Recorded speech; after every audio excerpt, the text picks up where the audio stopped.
All day outside, so there's either nothing on TV or something's gone right. But first time we've run this program at this time of the day, so interesting to see what trials and tribulations that brings. Normally it's 9 o'clock in the morning, but today, this trimester, it's going to be 5 o'clock all the time, 5 till 8. And look, taking that into account, what I try to do is keep the content pretty direct and fairly focused. So the bottom line is, when we're done, we're done, but there is quite a reasonable amount of information to get through. So we'll keep things moving along, but we'll also recognise the fact that, we're cutting into people's evening times as well. So we'll try to balance both those directives. My name's Steve Ogden. I'm a lecturer in the Department of Management, which is just upstairs on the 5th floor. I've been here for about 6 or 7 years now. Background is originally in retail management and the retail world of commerce, and over the last sort of few years I sort of made the transition into education. So as I said, my primary commercial role was in retail education, then I moved into executive education, and then I moved into academic education, whilst at the same time doing a PhD in marketing. So my PhD is in marketing decision making, why businesses make the decisions they do, which you'll see over the course of the weeks that's fairly transferable and applicable to what we're talking about in the Building Success in Commerce course.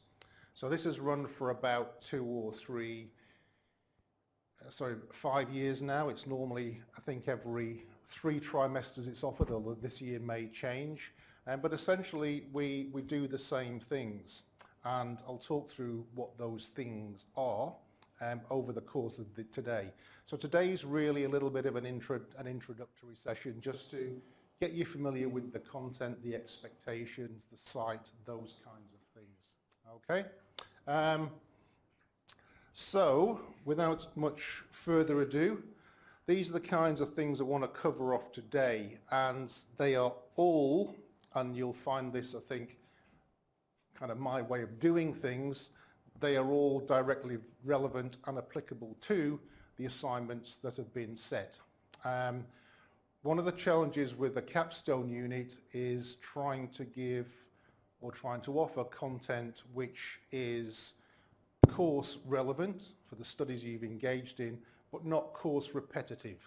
So I try to steer clear of giving you little snippets of information from things you've already covered in some detail. So I don't do a week on accounting and then a week on marketing and then a week on something else and a week on something else. I try to give you information which will support the direction you've taken and can be used in conjunction with your subject-specific knowledge, yet at the same time perhaps be new in direction and new in focus as well. So although it's a capstone unit, I think you'll be pleasantly surprised to find that not much of what we do you will have covered previously. Okay, so it's not a repetition content, it's hopefully a reinforcing content as well. And as many of you, by virtue of the nature of the course, may be coming towards the end of your studies, it's very common to find people here in their last trimester or their penultimate trimester. I try to give you content and experience and experiences which should be able to help you with that move into the world of employment. And a couple of things we do today are specifically about career journey and career planning. So the notional title is Building Success in Commerce, but it's as much about giving you new skills rather than doing cold case analysis of successful businesses, okay? So it's not a 12-week case study course on why businesses are good. We start off at a much more fundamental level, thinking about you as a potential employee, you as a team worker, you as somebody who can reflect on your industry and your skills and your suitability for that industry, you as somebody who can work together on a business case, and you as somebody who can reflect on your overall learning experiences, which is basically the breakdown of those 3 assignments. Again, we'll go through those in some more detail. On a technical point, which has just been brought to my attention, this course is technically oversubscribed. So was anybody, apart from you, was anybody unable to enroll in the class and just turned up anyway? That's okay. Still pending. How long is it going to be pending for? I'll tell you how long, for 11 weeks, okay? So just come, all right? Okay. You will be able to, yes. Yes, but you're enrolled on the cloud site, presumably? Yeah, that's all okay. So we'll talk about that in a little while, okay? So what sometimes happens is, and this was your particular case, you've enrolled in the course, but you can't be assigned to a class because the class is technically full. Normally with this program, because people study it later in their academic careers, we may sort of get a 50% attendance out of the 60 enrolled. So there's usually, I don't foresee too many problems in keeping it to one session. But if suddenly next week 70 people turn up, then we'll have to split it into 2. Oh, talking of getting towards 70 is 59. If we do find ourselves at capacity, there may be a need to break it down into 2 distinct seminars. But I'd rather keep it as one. It's sort of a fuller room, and some of the exercises we do may therefore have a little more relevance. Okay? Okay, and just a quick show of hands. Who is in their last trimester at the moment? Wow. Who's in their last but one trimester, i.e. the finish? For who is T3 their last trimester? All right. Okay. Who's in their first trimester? Nobody, hopefully, because of the prerequisites. That's okay. But like I said, I'll talk through the course and I'll explain the course, but it is based on my ground. In particular, I try to make it as practical as possible. You know, there's a place for theory, but that place isn't here. And also, as I said, it's a focus on hopefully some new content and perhaps also some new skills and ability we can grow in yourselves, both in the way you approach 2 of the assignments and the way you manage the major second assignment in particular. So that's a very sort of broad introduction. I'll talk through more specifically what that means in terms of week-by-week activities and week-by-week expectations. So at the end of today, you should have a very clear idea of what you're doing, why you're doing it, and also how you're doing it as well. Okay? Good. Right. I just want to talk a little bit about this notion of a capstone unit. It's actually relatively it's familiar to you guys, but it's also relatively new on the landscape. And you might see, therefore, how my approach to this unit reflects the spirit of a capstone. So a capstone, essentially, and if you wonder what an actual capstone is, that's an actual capstone in a construction content. Its purpose is to hold everything together, okay? Without the capstone, without the keystone, that's going to collapse. So you might think of these as individual subjects, but hopefully a capstone serves to bring them together and to unite them to the best degree that we possibly can. So it's not just another subject, it should be a uniting framework and a uniting way of thinking and looking at the world of business. So normally for final year students, and it gives you the opportunity to apply knowledge and skills learnt earlier in your studies. That's certainly going to be true for the major assignment, assignment 2. I won't talk about assignment 2 in too much detail, but that involves you working together on a new business proposal to a standard that would be suitable to take to a bank or an investment house to try to secure funds for your business venture. So working in groups of 4 or 5, you have to develop a new business idea and a realistic one at that, okay? What we don't often hear about in business classes and lectures is that most of the big companies we all look up to and want to work for were normally started off by 1 or 2 people with very, very limited capital and resources. You know, we hear about Steve Jobs working out of his garage, and you hear about many successful entrepreneurs really having to, you know, get a business off the ground. We look at them now, they employ thousands of people, have billions of dollars of revenue, but they'd all started by somebody somewhere with very limited reserves, okay?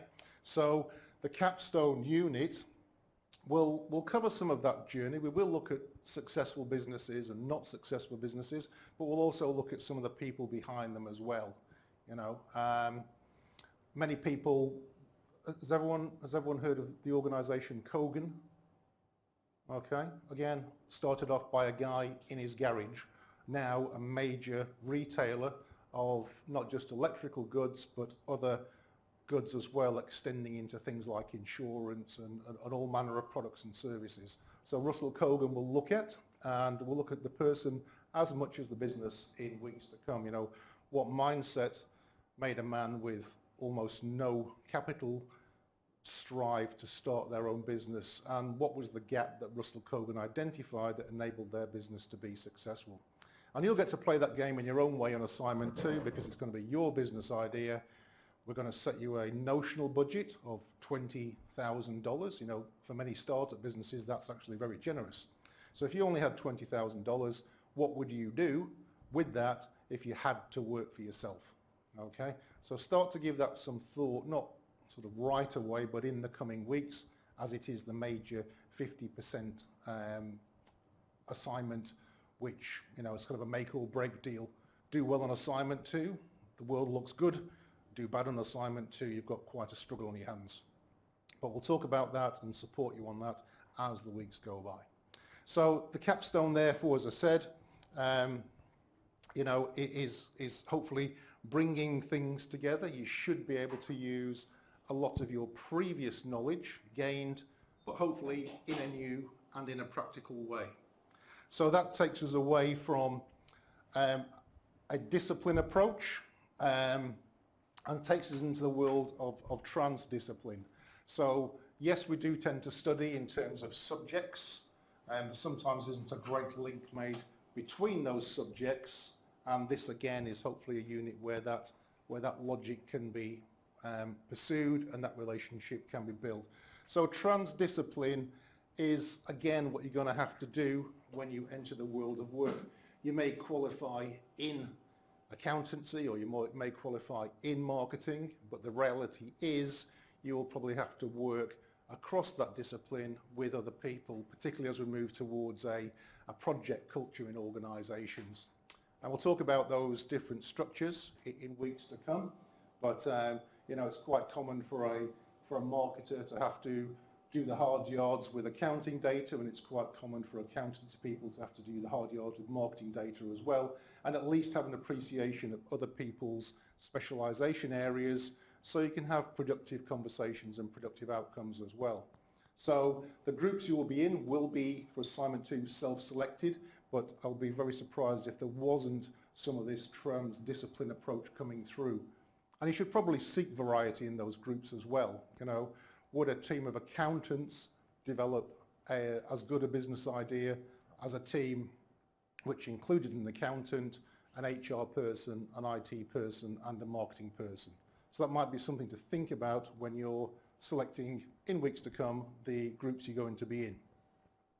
So as I said before, transdiscipline, yes, we will work in departments, but you'll be working in departments with an increasingly a matrix approach. Have you covered matrix management in previous groups? So you know, I'm going to explain it. It's like a cross-functional project team. Precisely, yeah, It's that's. like a functional team and like departmental team and the project team cross together. That's right. You tend to borrow increasingly. You know, it's like in the past we think about, you know, the functional structure of a company, the marketing department with its marketing manager and its marketing associates, you know, who would, you know, perhaps seldom deal with people from other discipline areas in the course of their day. But what we find is The better organisations are one where there's a great deal of cross-department synergy. So people actively working together, collaborating and putting their discipline-specific knowledge into group use and circumstances. So the matrix approach is exactly that. You know, you may work for HR, but you may be looking at a project which is more marketing related and you would be the HR expert in a marketing discussion as opposed to being the HR expert in an HR discussion.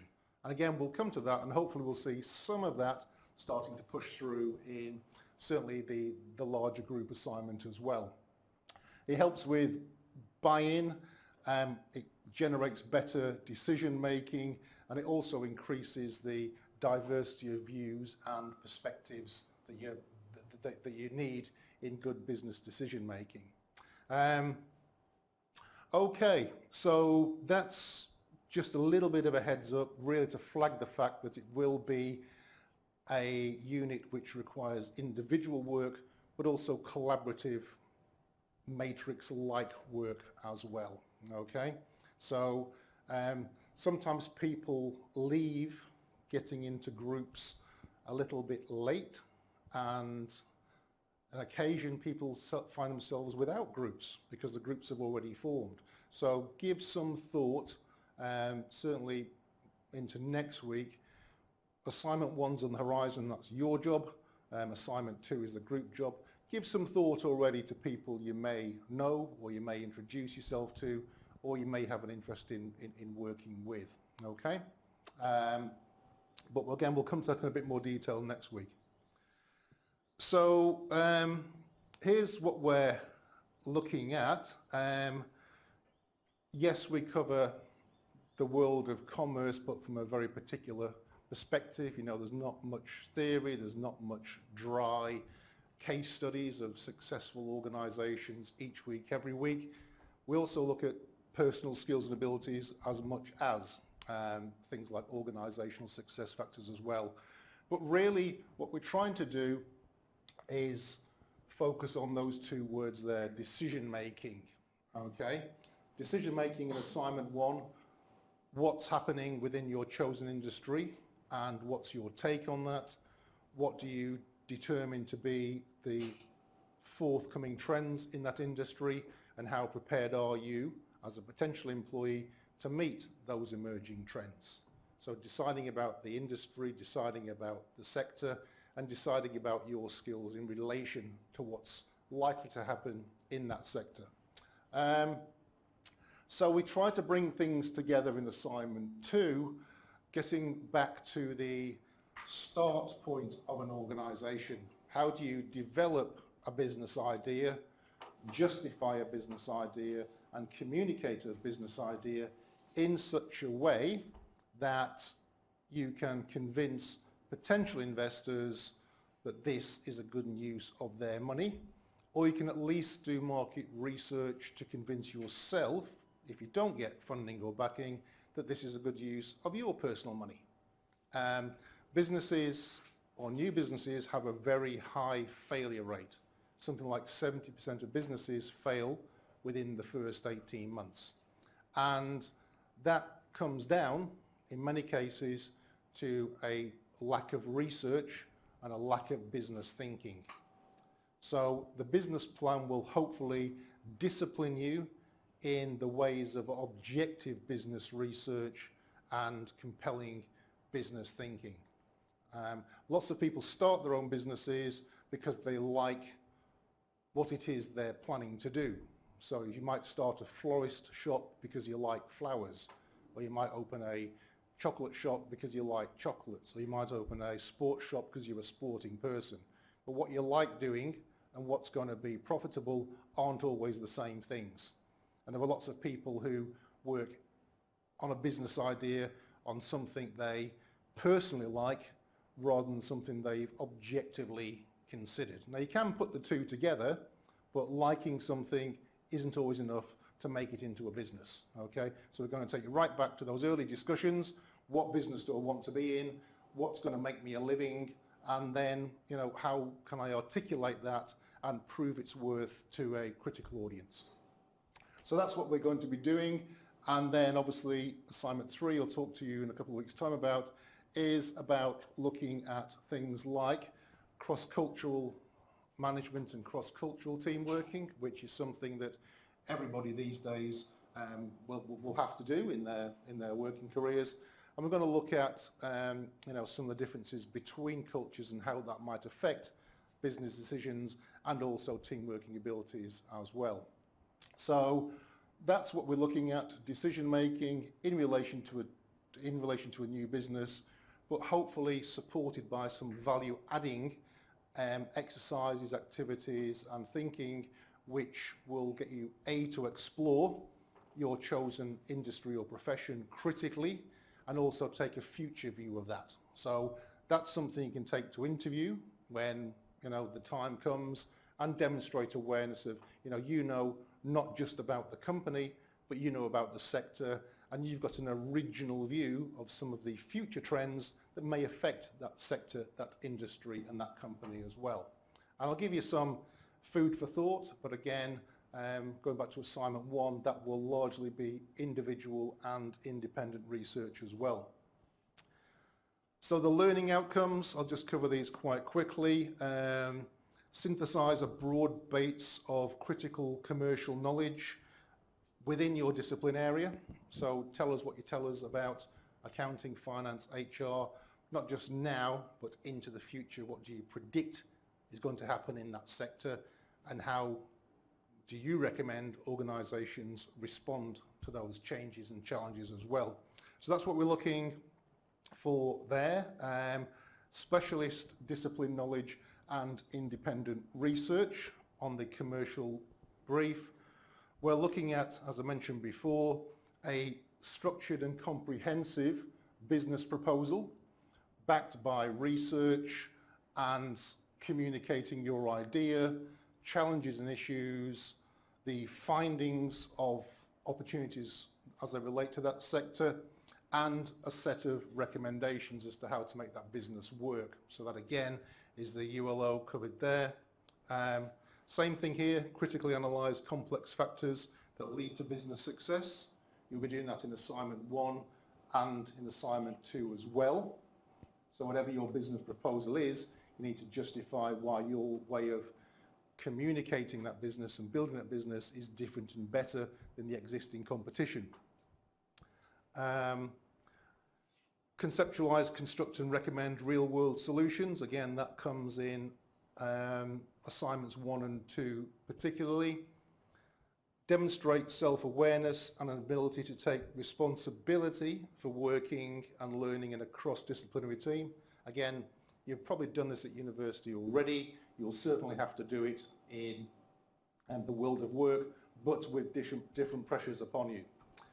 And the related to that is the relating on ethics and cross-cultural management, which you particularly address in assignment 3. Working with diverse people brings opportunities and it also brings challenges as well. What's your views upon those opportunities and those challenges? So that's what I just wanted to introduce you to show that there is, yes, some original content which I'll go through, and also that very clearly ties to the unit learning outcomes. They're not just words there for the sake of it. Those are what will be sort of asking you to apply your thinking, your knowledge, your skills, your teamworks to. Sometimes you see a wall of words in relation to units, but they're there for a reason. You just need to have a look and see how they translate. So any quick questions on that point? I'm thinking about dinner time already. Okay, now then, I'll just talk through, I'll just come out of this for a second because I want to have a look at this. Again, you'll be familiar with sites, hopefully, but I'll just let you know what certain things are called and where they're located. So you'll be familiar with this. as a general introduction, so the unit guide's there. Learning resources is where you will find the materials, and what I tend to do is post the materials usually the day before the lecture. So you've got chance, if you wish to print the notes off and bring them along, or ask questions, or do some advanced reading, okay? So that's really what I'd encourage you to have a look at. The unit outline planner gives you a heads up of what we're going to be looking at, and I'll talk you through these just briefly now so you know what's around the corner. So today is really just a broad introduction and a bit of a scene setter with a couple of exercises that relate to you personally, particularly in relation to preparedness for employment, okay? You can't really talk about the world of commerce unless you're able to get into it. So we'll talk about things you can do and things you still could do to improve your odds and chances of getting the right role in the right company for the right reasons in what is a very competitive graduate market. Week 2, I put this in, conducting effective business research, because it's something you're going to have to use across all 3 assignments. But it's not something, I don't think, we've been particularly good at telling or showing people how to do it to the best of their abilities. Okay. Quick example. Who's familiar with Business Source Complete as a university database? No? No. Familiar with the library though, aren't you? You know what the library is. I know what the library does, okay. So we know the library's there, but within the library are particular databases which can introduce you to a wider range of more relevant information to help you with your assignments, and there are also tools we can use to help you find information more effectively and more quickly, okay? So if I was to, for example, I'll just give you this as a brief example.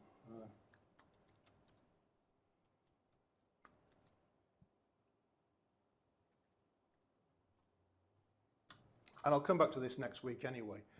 So let's say you've got an assignment on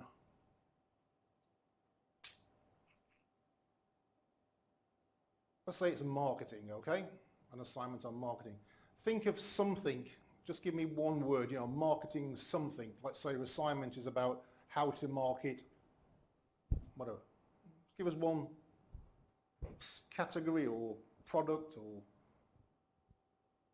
something you might be asked to write, you know, analyze current trends in the marketing of what? Cars? Automobiles? Okay. Is this where you normally play? On this front page here? So your assignment is on marketing cars, okay? So I'll just go, helps if you spell it right, doesn't it? And you'll probably end up, I don't know, let's say 2 million perhaps, maybe less, who knows? It'll think about that for a second. Oh yeah, 10,000, no, that's quite good. All right, so we've only got 10,000 things to look through there. All right, that shouldn't take you long. So when you work in the world of commerce, and certainly when you're in a consultancy role, we think about billable hours, okay, like how quickly can I get the most contemporary and relevant information as opposed to sorting through less relevant and less contemporary sources as well, okay? So this will be an exercise we're doing with you for all 3 assignments. We're looking for evidence of smart searching, using intelligent search parameters, and also managing the references and citations that you actually get. So get it down to 10,000. I don't know what you do from there. Do you just go through the whole list, or what do you do from that point? Honestly, I use a Boolean search in Google. You use what? I use a Boolean search in Google. Okay, okay. So you can work with parameters then, can you? Yeah, to so a I can degree. go marketing cars and this and that minus. Well, you are a rare person because lots of people don't, and they make things very hard for themselves. So next week we should be calling upon you and your expertise to show us how you do it, okay? Yeah, and then obviously everything's locked down in Google, and then I use the library to find the article that I want. Okay, good. So that's a good example of doing things the right way, but many people for some reason don't. So, you know, one of the things we'll be looking at is just how to use those search parameters to find better information more quickly and then capture it within the library system as well. Who uses EndNote? Wow, a whole two people. But again, it's pretty good because most people don't. EndNote, for those of you not familiar with it, is a university supported program which helps you to capture, manage and use citations in a more professional way. And those who do use it, so you two guys find it time efficient and time saving? Absolutely. Okay. It saves me 2 or 3 hours at the end of every single assignment because it does my references for me. Precisely, okay. Okay, that's And good. everything's formatted to the Deacon standard and nothing's wrong. And I no longer have worrying about Yes, okay. anything. Yeah. Okay, well again, I say, and that's a good example, the system's there, whether you know about it or not. We often find that many people don't. So again, this is about just using simple devices and tools in a smart and intelligent way to improve the quality of your work as well. The alternative is doing like handwritten references, which take forever, and you put something in, you take it out, you're not quite sure what you've done or what you haven't done. Is it Harvard? Is it not Harvard? Is it APA 6? Is it not? How do I change a date and a name and a date? All that kind of thing we can do automatically. So that's just a little bit of a buffer on the end of both assignments to help you A, find information more quickly, and B, manage information more effectively for quality and time reasons as well. What I'm talking about is drilling down to a new level of detail, and when you, just as a brief explanation, when you type marketing cars into this, okay, it brings up references across the whole university database. So it's not just business. It could for some reason bring you into architecture, management, social sciences, engineering, who knows? It's not just business specific. So what we'll be doing next week is just having a look at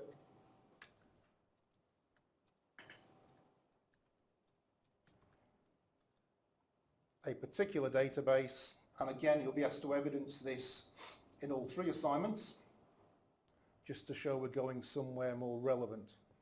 So Business Source Complete is a database within the university library which is just about business things. So it cuts out arts and architecture and non-relevant information of sources. So when you're on Business Source Complete, it is just about things that relate to business.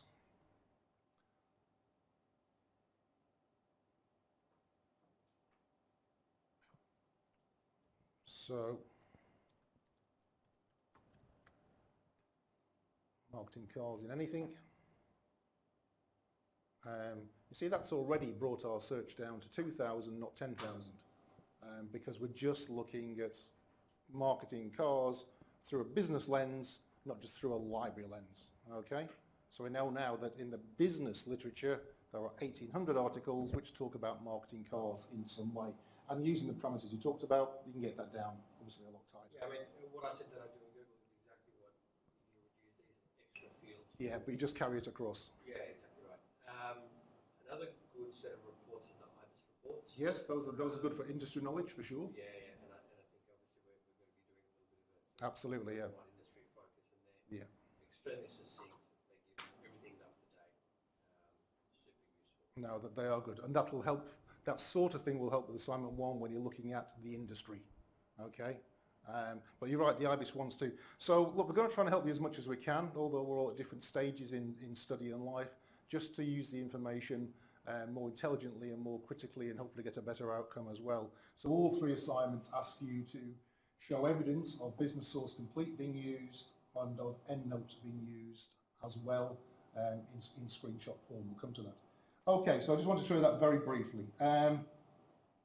So next week we touch on some of those research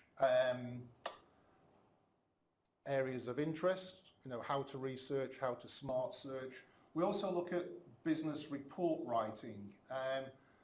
Lots of students who perhaps haven't been in the world of work or haven't focused or haven't a long professional employment history, pretty good at writing academic assignments, but not so good at writing professional business reports. So one of the things we'll do next week is, again, in preparedness for assignment 1, is go through what's in a good business report in terms of content, language and style, and how it differs from a more traditional academic essay. Because when you get when you work for an organisation, even fairly young on in your career, more and more companies now more and more research focused. They want details about an area, a field, a competitor, but they want it presented in the business-like way. So again, a refresher for some, new for many, we'll just go through how you put together a good business report. I'll bring some examples in of good business reports, and hopefully we'll see some of that reflected in assignment 1. So away from the narrative essay into more business-like writing, okay? And that's something that more and more employees will be asked to do as they research or build a case for a particular course of action, okay? Week 3, we'll be looking at, again, something I'll be surprised if you have covered, entrepreneurship and also tools of entrepreneurial thinking and tools of entrepreneurial communication as well. So in there we'll look at things like brainstorming, might seem quite obvious, but also things like design thinking.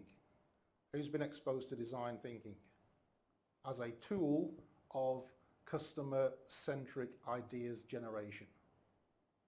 I've heard of design thinking? I've only heard of it because I feel like it keeps getting spoken about in vegan. Like there's a lot of sort of publicity happening about various design thinking workshops. Yeah.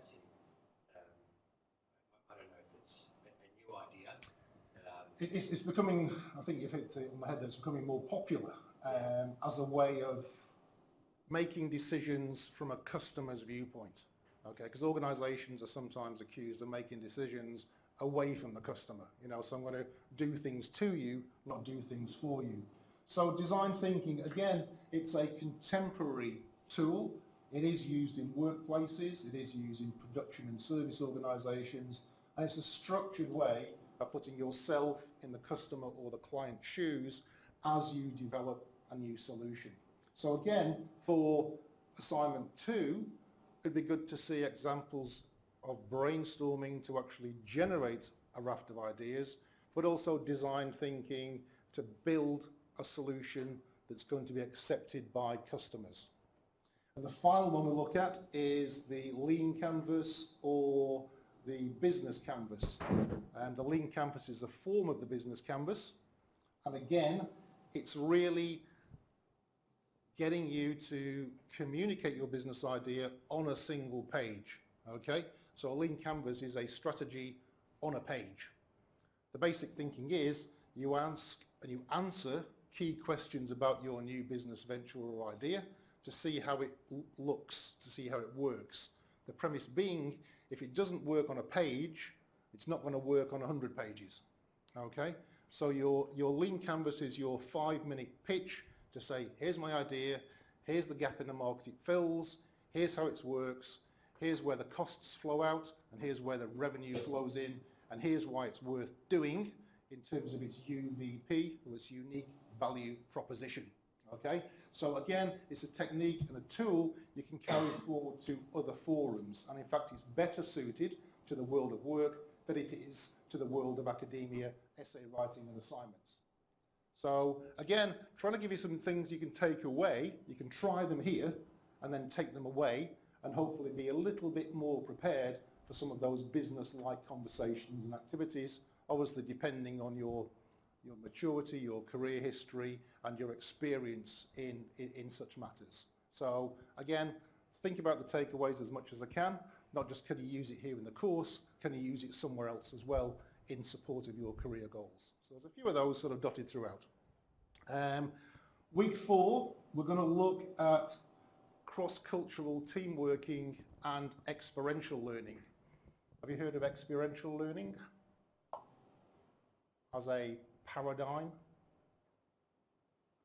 Again, it's starting to become more embedded in Deakin as an operating platform, but also increasingly valuable again in the world of work to help you to not just run from one task to the next, learning from nothing, but actually reflecting on a particular circumstance, activity or initiative and thinking about your role within it, what you experienced, what you reflected upon, what mental picture do you build in your mind of a successful alternative, and then how do you try that successful alternative out. Again, tools and techniques which can be in your own personal store to hopefully bring out and apply when the situation's right.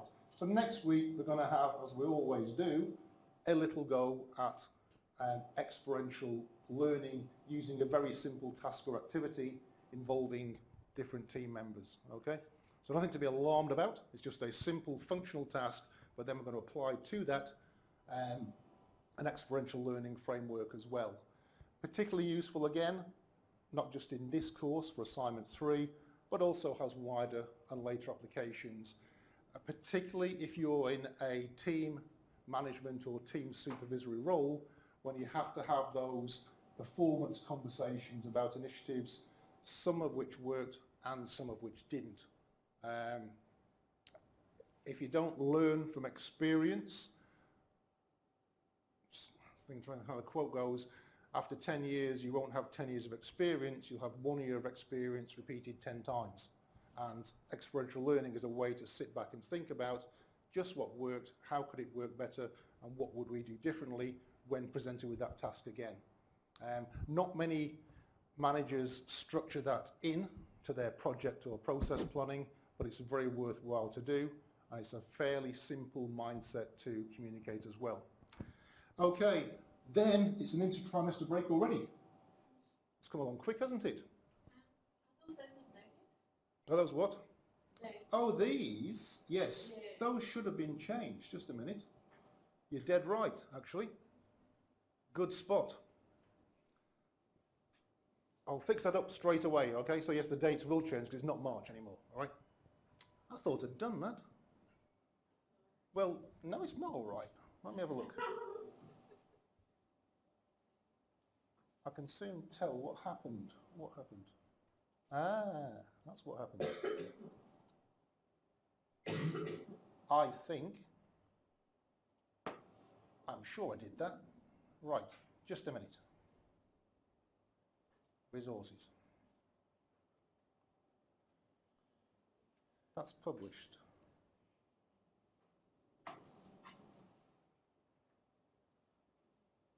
Let me fix that up for you, because that's one I overlooked. It's my mistake. Now hopefully it's in here. That one is correct. This one's right, isn't it? Yeah. So that, no, I know what happened. What's happened is that the draft wasn't saved. So that's all it is. See, that's more like it, isn't it? Yeah, that's now we're in the right month. Okay, that's looking better. Right, okay. So, right, so yes, creative entrepreneurial thinking and methods of evaluation we'll have a look at. We'll also look at,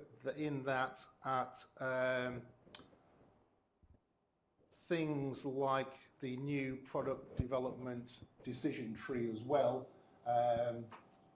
Particularly useful for manufacturing organisations, but also for service organisations when you're thinking about bringing a new thing to market. Just because you decide to do it doesn't mean you have to.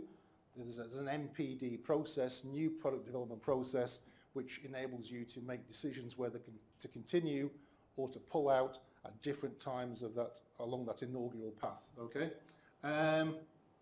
Okay, so assignment 1 due the 4th of August, so that's fairly close around the corner. Business planning basics. What is a business plan? What goes into a business plan? How is a business plan structured and phrased?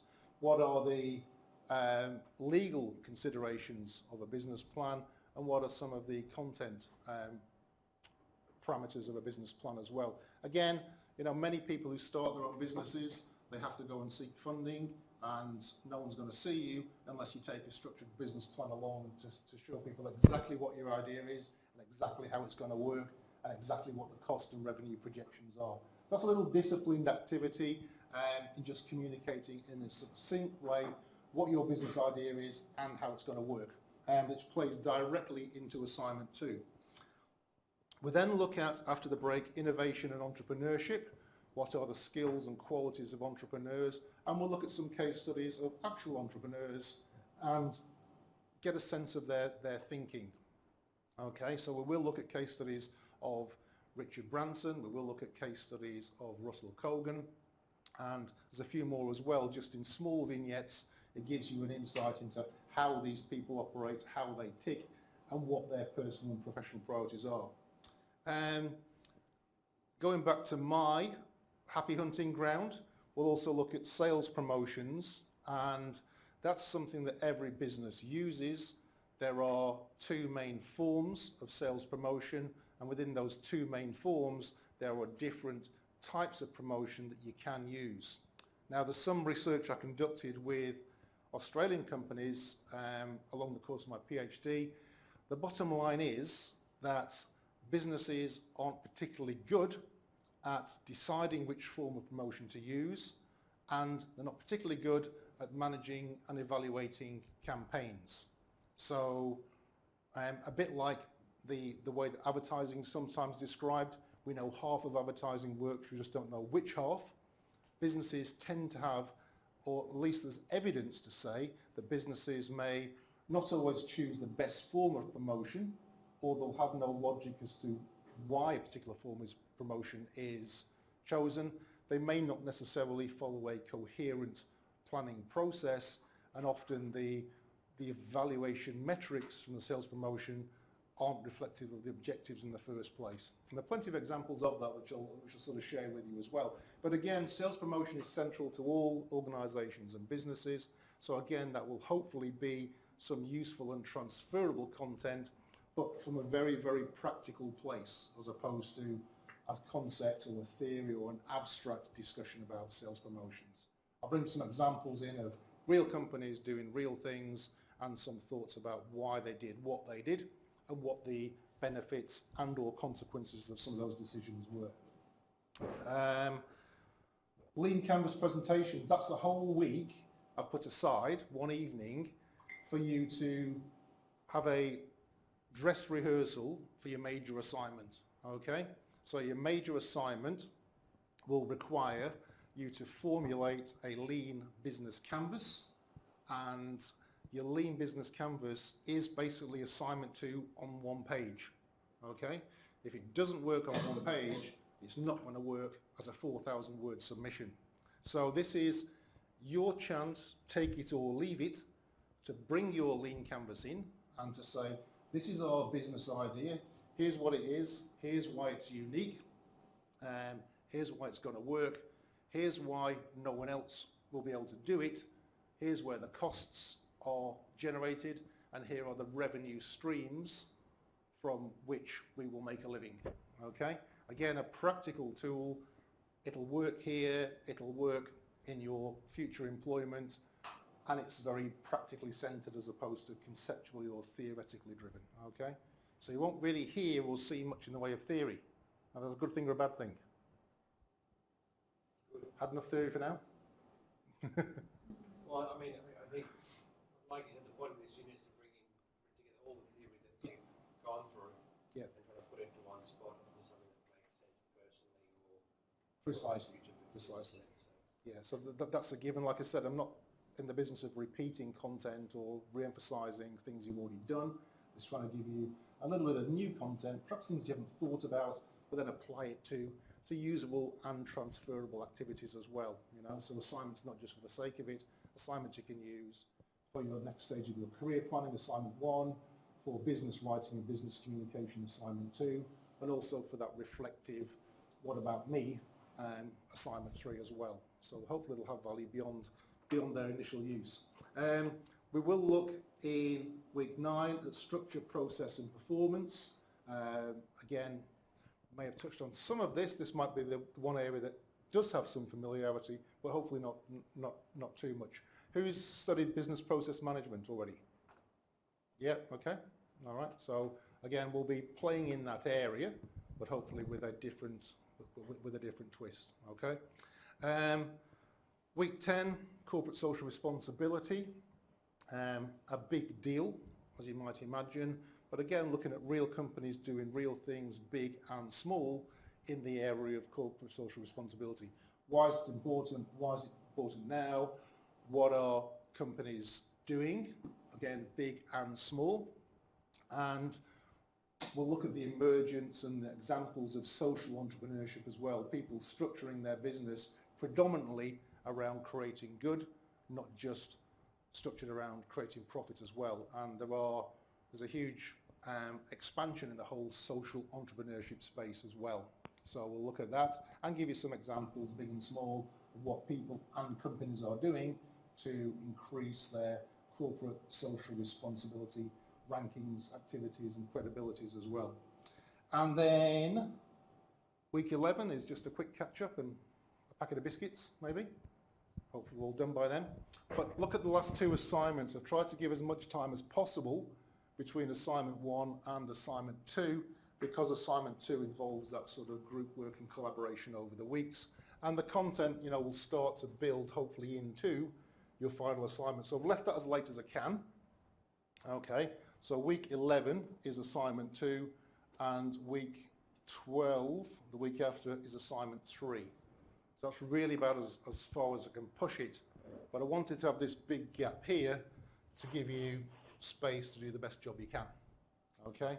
Because it's not an individual task, it's a group task, and those, by virtue of what they are, often take a little bit longer. Okay? So that's the schedule, and again, all will be explained as the weeks go by, but at least you know what you're getting into, hopefully, okay? And yes, I will change those dates, okay? I thought I had, but obviously I hadn't. There you go. But it's good, that means that someone's read the unit guide because they knew the right dates from the unit guide. Well, never cease to be amazed. Okay, so that's just a quick look there. So I'll just show you one more thing, just so we're in no doubt what's what. Trimester 2.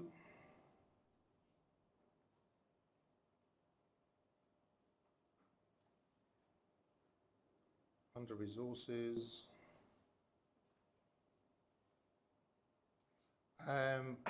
Rubrics are all there under a separate heading. Again, some rubrics are better than other ones. These are actually pretty good.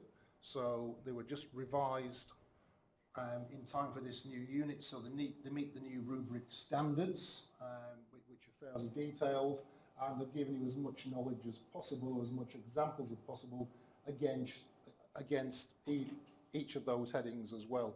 So these tie into the GLOs and the ULOs, as you might expect, but the content, you know, is actually very specific and very relevant, as opposed to being very generic.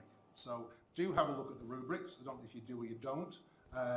It's a good final check just to see, you know, you can almost mark the work yourself, to be honest with you. If you use these properly, you know, you can actually be honest and say, yeah, I'm kind of in this fair but superficial, good knowledge, substantial, detailed, contemporary knowledge, and so on and so forth. So do use them. You know, they are there for a purpose, and they are there to offer you very specific guidance relating to standards and expectations. Okay? That's what I use to mark the assignments with as a first port of call. That's what you should do to construct the assignments around and know your own standards and expectations as well. Okay? Now, luckily enough, this unit's been run for the last 4 years and nobody's failed. And I'd rather keep it that way. Okay? No exam. See, it just gets better, doesn't it? It just gets better. But in the 4 years I've run this unit, because I do things week by week, because there are opportunities everywhere to ask questions, to show and tell, okay, we've got to the stage where nobody's failed, which I think is quite rare. It's also very good, because you don't want to have to do this unit again, do you? Once is normally enough, isn't it? Okay, so let me help you to keep that record, okay? Don't be that guy. Don't be that guy. I got really close this time. There was a gentleman sat on 50%, all right? And it was that close. It was that close. So that's the closest we've ever got, all right? It's the closest we've ever got. I just want to keep doing that, because I'm sure you're lovely people, but don't want to see you again, okay? And that's meant in the nicest possible way, okay? So yes, so the rubrics are there. Do have a look at them. They're your guide to success, okay? 2 things get you through this course. Come into class. Sorry, 3 things. Come into class, participating, and self-managing as well, okay? That's good. Right, so those are there. Resources, what else do we need? The assessment resources are where you'll find each of the assignments. So you've probably found that already. So assignment 1's there. I'll come back to assignment 1 in a few minutes' time. But it is there. And that's got all the information you need in terms of how long it is, what weighting it is, when it's due, whether there's a hurdle or not, which there isn't. So there's no hurdles in this unit anyway. Okay, so there's no exam, no hurdles, and hopefully practically focused assessment tasks, which will have a value in the present and also a value in the future. All right, that's what I'm really striving towards. So that's all down there, the usual stuff, but you know, we'll get down to that in a few minutes' time. So that's that, and then just a final thing, you will find week by week under each of the weekly headings. So let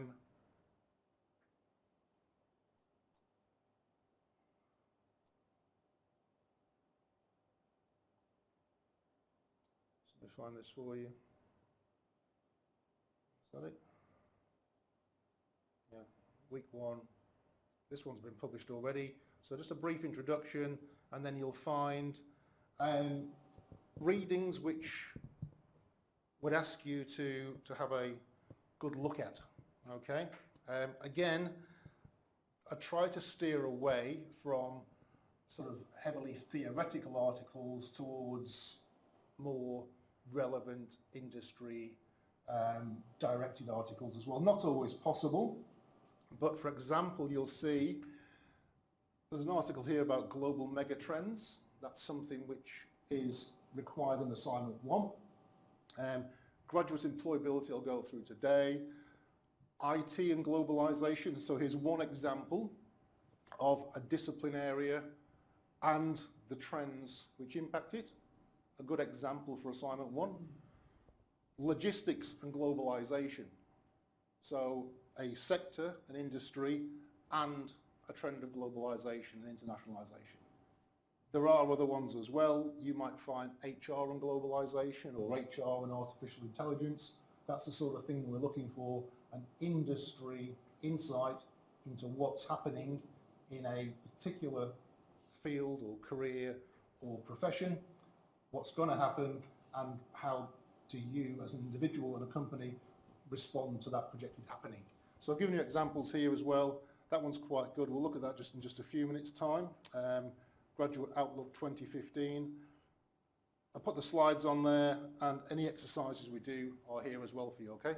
So it's pretty much self-contained, And what I also do, if you couldn't make the lecture and there is a problem with the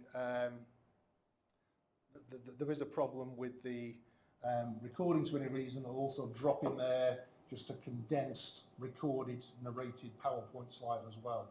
Okay, so hopefully we'll continue to see you come to these weeks, but if we don't for some reason, then there are adequate and ample resources online to let you, do the job you need to do. And of course, discussion questions we'll get round to as quick as we can. So if you've got a discussion, you're better off posting it on the forum rather than sort of emailing me direct, unless it's a particularly personal or contentious issue you wish to get some guidance on, okay? But for general unit assignment assessment queries, stick it onto the cloud discussion forum, and I'll get into there hopefully every day. Shouldn't be any more than 2 days. That's what I aim for anyway. So I aim for same day response. Reality is it might be 2 days in some cases. It just depends. Okay. So that's that. And again, with the resources, I'll print them every however many days. So look ahead to next week's already. Conducting effective business research. There's your narrated presentation. No compulsory readings next week. PowerPoint slides and some web and library resources as well. Yes, my friend. Just wondering, Steve, are the readings best done after the class or before? Because I know some units are different. Yeah. Some you do it one way, others you're better off doing it the other way. I personally, I think the readings are best done after the class content, because think of them more as supplementary or explanatory materials, okay? So I think we'll come to the class, we'll get through the content we need to, but then hopefully those articles become food for thought to say, I need to go and look at this, I need to go and look at that. Unless you've got a different idea. Would you rather have them before? That's me personally. No, sorry. I found that having them a few days earlier, read through an article, and typically you're going to capture about 60%. Maybe about less, and the rest will just sort of disappear into the back of your mind. Then 2 days later, you've got a class, and the class fills in that, brings back that remaining 40%. I'm with you. Yeah, I'm with you. Okay. Look, I don't actually use a lot of the readings in the class, so it's not always necessary to have looked at the readings to still gain and to still learn. I tend to have them more as a, here's some other stuff as well. So if there is a circumstance whereby, I need you to read something before you come to class, I'll let you know about that. But the way I have worked it is that we talk about the broad concepts, principles and practices, then there's your stuff to get into. But I'm happy to try it either way, I'm not going to argue with your 4 years of no one failing. But if there's any way of getting those up, maybe a couple of days earlier. That's fine. Yeah, that's okay. I can easily do that. Well, what I might do is. I don't want to put you out. That's not a big deal. It's just like going, do it. That's it. It's not a big deal. All right. So look, people don't often express a preference, but I'll make a point of putting the materials up earlier. See how it goes. Okay. It's a bit of a mixed blessing putting materials up early. Sometimes people think that's an excuse not to come to class. So I've got to balance that with, So anyway, I'll try it and see what happens. Nothing if not customer centric, you see? So I'm thinking. That's it. Well, you put yourself in my shoes then, didn't you? So you've designed Think Me. Right. You're going to be an interesting character, I can tell. Okay, so basically, hopefully this isn't too unfamiliar to you in terms of how a unit is normally structured and delivered and communicated. I've just shown you where things are and what they're called so that you can do a bit of self-navigation, okay? All right. So hopefully that was time well spent. So we know what we're doing, we know why we're doing it, and we know how we're doing it. Whoops, that's not good. Okay, 6:10.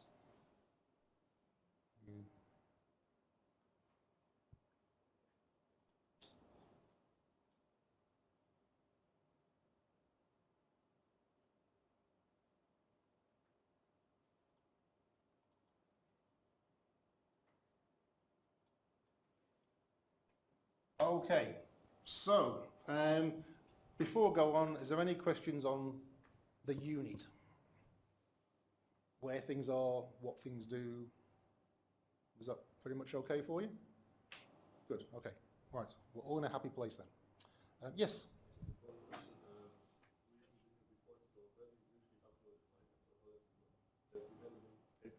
No. If you want to upload assignments, what I'll do is I will show you, just remind me next week, okay, because we have cloud Dropboxes, so you'll have the ability simply to upload to a Dropbox, and before you do that, run it through Turnitin as well, which is, I don't know if you're familiar with that, but it's our plagiarism checking facility. So you can run it through Turnitin, see if it's looking a bit suspect, and then hopefully, you'll be able to submit something you're happy with. So that's all done electronically. Not have to print things off and put them under my door and stuff. So it's all. We live in the modern age. All right, so we'll do it all by Dropbox. Okay, those will be set up probably next week, and I'll just show you how they work next week as well. Okay, and yeah, that's okay.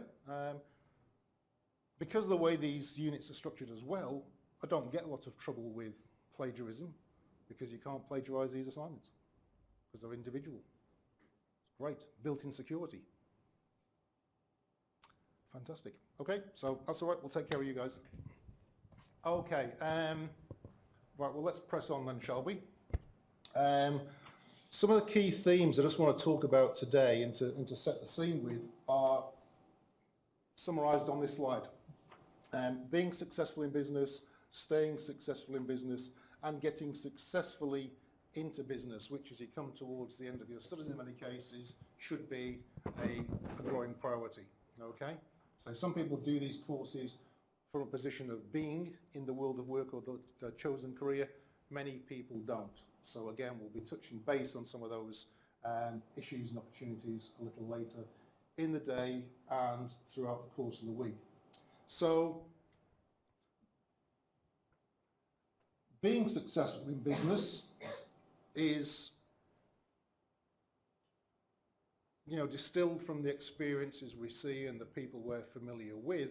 You tend to find those common trends and themes which permeate successful business people, their thinking, their doing, their acting, their mentality. The first one is having a strong focus either on a cause or a need or a market or a desirable outcome or on a opportunity. Okay, those qualities you see them very readily, and we'll certainly see them when we look at some of those video case studies in the forthcoming weeks. People very focused, people very determined on achieving a sometimes seemingly impossible goal, or taking that sometimes seemingly future step too far.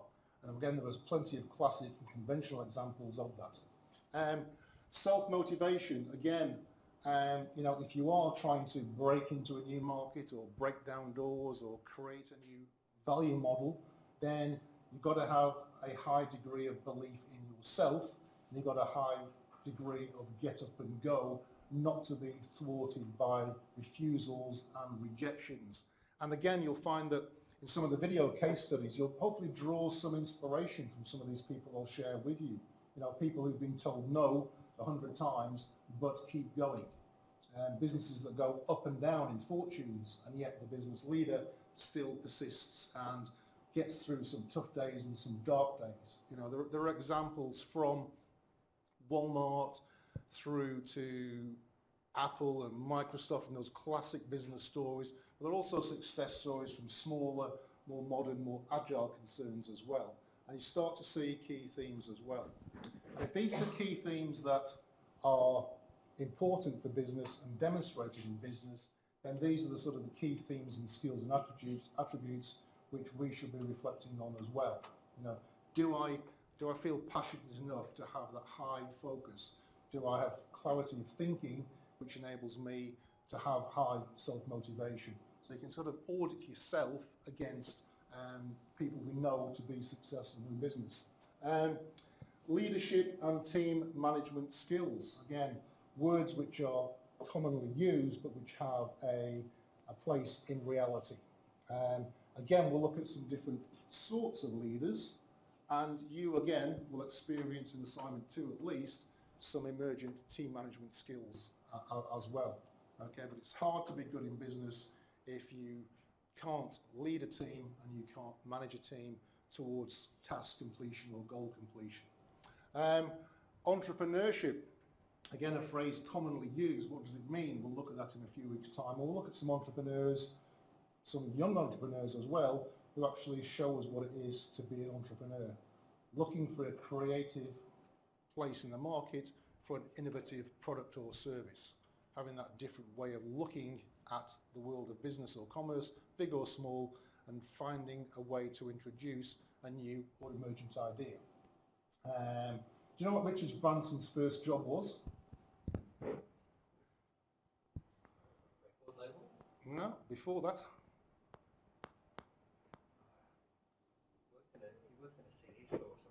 Before that. Okay. What we find with entrepreneurs is they start young. Okay. Richard Branson's first job was selling Christmas trees. As a boy, he was a 10-year-old boy, he wanted to make some money, and he found he could make some money by selling Christmas trees.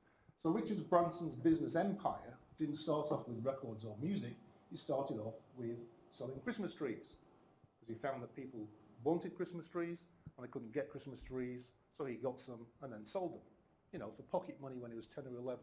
And we sometimes find these traits, focus, motivation, leadership, entrepreneurship, start very young in people. Okay, you don't just wake up one day in your mid-30s and suddenly you're an entrepreneur. You probably had those skills all the way through, but perhaps they weren't realised or capitalised upon. Richard Branson then went into the magazine industry. He sold student magazines, and then he's got into records, and then music, and then airlines, and then space travel. But all based on these things: focus, motivation, leadership, entrepreneurship. But we also need a degree of planning skills and abilities in there as well. And again, just a little exercise in assignment 2, we're asking you to diligently prepare a plan of attack for how you go about completing that task. And business planning skills are sometimes underestimated. A good idea gets you so far, but you need to back it up with the how-to stuff. Okay, and that again is where Lean Canvas and some of those design thinking tools actually come to bear. Staying successful in business. Many people think that when they leave university, that's it. Okay, in fact, the opposite is true. As one learning journey ends, another one begins. And the most successful people in business keep learning. All right, they don't just put their degree on the wall and walk away. They may not learn academically, or they may come back to academic study later in life with master's degrees, and some people have 5 or 6 master's degrees. Other people learn in different ways, through social experience, through social experiments, through industry-related initiatives, conferences and forums as well. But they take an interest in what's going on around them and in their developing skill base as well. Having an environmental, competitive and consumer focus is also skills to be acknowledged and embraced as well. What's going on in the world generally, because that will affect your product, sector and customer. What's going on with the competition and what's going on with consumers. Having that sort of scanning ability can also be hugely beneficial as well. And many businesses have gone out of business because they've lost interest or lost direction in terms of what's going on around them. They've been overtaken very, very quickly, and once you have been overtaken in the marketplace, it's sometimes hard to get back. Australia is a funny country, particularly in relation to retail. I'll just give an example of this. For a long time in Australia, there was only Coles and Woolworths. Right? That was about it. Okay, so as long as Coles and Woolworths were sort of not really much worse than each other, there was places to live in the market. And then a few years back, Woolworths got smart and they aligned themselves with Walmart in the US, and they started to embrace Walmart's supply chain principles. And they had a project called Project Refresh, which is where their supply chain became automated, rationalised and leveraged so that essentially Woolworths became better suppliers to the shelf than Coles did. So Woolworths became more profitable than Coles, and they still was sitting around the 30, 40, 50% market share, but Woolworths were more profitable than Coles. Okay, but then something unexpected happened. What happened that was unexpected? Aldi, precisely. Not taken seriously. Okay, back in the day they weren't taken seriously. What's this German company going to do that's going to upset the marketplace with our two most popular players, Woolworths and Coles, who everyone loves? And guess what? People started to love Aldi as well. No frills, private label, limited product ranges compared to a supermarket, and they started to take surprising amounts of market share. And I still think to this day that both Woolies and Coles lost track of the global retail environment, they lost track of the competitive environment, and they lost track of what they thought or knew about customers. They thought they were sitting on loyal customers who would never be interested in going to a German supermarket that only sold 600 items, none of which were branded. Okay, they just couldn't see it, but it happened. It happened. So in business terms, those three simple words, environmental, competitive and consumer, can really put you in a good spot or put you in a bad spot. Who's heard of Masters? What happened to Masters? They tried to take on Bunnings and severely underestimated their capability to do so, but they didn't compete in this exact same market. They tried to diversify and differentiate by selling white goods as well. Yep. And didn't realise that people didn't want to shop for hardware and white goods in the same shop. Yeah, absolutely. So Masters were a joint venture between the Woolworths Group and Lowe's in the US. Lowe's were a large national chain of hardware retailers with a soft side to them. So they were more, like Bunnings is all about sort of paint and wood and hammers and nails, and Lowe's were about furnishings and accessories and lifestyle and things like that. And Woolworths thought that because we made Woolworths work, we could also out Bunnings. Again, what they realised is that there was nothing really wrong with Bunnings. People didn't need another one. Okay, so a lot of smart people sat around a lot of boardroom tables, decided we're going to take on Bunnings at their own game and more, and it went bust. Despite all those protestations, they underestimated customer loyalty to Bunnings, and they also underestimated the competitive landscape, which determined that people really didn't want that one-stop shop for hardware and homewares and white goods and so on and so forth. So again, those three simple things made a hugely costly business go straight off the rails. And in the final twist of irony, the big Masters store, their old premises near us, has actually been occupied by Coles. And millions, hundreds of millions of dollars were lost in that exercise. Same with Costco. When Costco, does anyone shop at Costco? No, there aren't many of them, but they have a huge sort of magnetic appeal as well. And again, big retailers thought, no one's going to shop at Costco. Who wants to buy 400 toilet rolls at once? Well, guess what people do? And people did. A little bit more market share gone. I don't personally shop at Costco because I don't live near one. No. But anyone that I know who does live near one makes it a habit of going there, and it's almost like a stereotype and this misthought that the whole 400 toilet rolls thing. It's just that everything is maybe about 20 or 30% larger. Yeah. All the products are actually good. Everything's good quality, and if I could get myself to one, You'd probably make the jump, would you? 6 hours a week. Yeah. Travelling around. And you come back with things you never knew you wanted. Absolutely. That's the whole point. I don't think in that. Have you been to one? Yes, yeah, we were invited to the first day opening of the first Costco store in Docklands. And they had a big publicity drive for universities and the press and that kind of thing. What do you think of the coffins on the way out? Yeah, interesting. But you're going to need one at some time in your life. Until you drop? Yes, so you fall over. Yeah, you're quite right. In case you don't know, Costco have a reputation for selling everything at attractive prices, sometimes in bulk forms, and they do sell coffins in store. So, but people get quite pragmatic about those sort of things and think, well, Auntie Nellie's died, we're going to need a coffin from somewhere, the undertaker wants $8,000 and Costco want $2,000. So where am I going to go? Okay, strange thing to put on top of your roof when you drive away from Costco, and hopefully it won't fall off.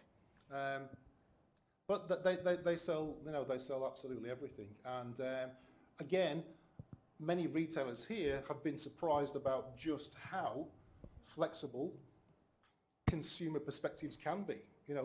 Our customers would never do that. Well, yes, they would. I think customer focus, this is like very cultural, can be like a very cultural perspective. Like, I think all the Australian people want to have breakfast in a hungry shop, right? Yeah, well, there is a cultural aspect to that, I suppose. You're right. Yes. KFC and some like fast food shop like it's in Asian countries and stuff like that.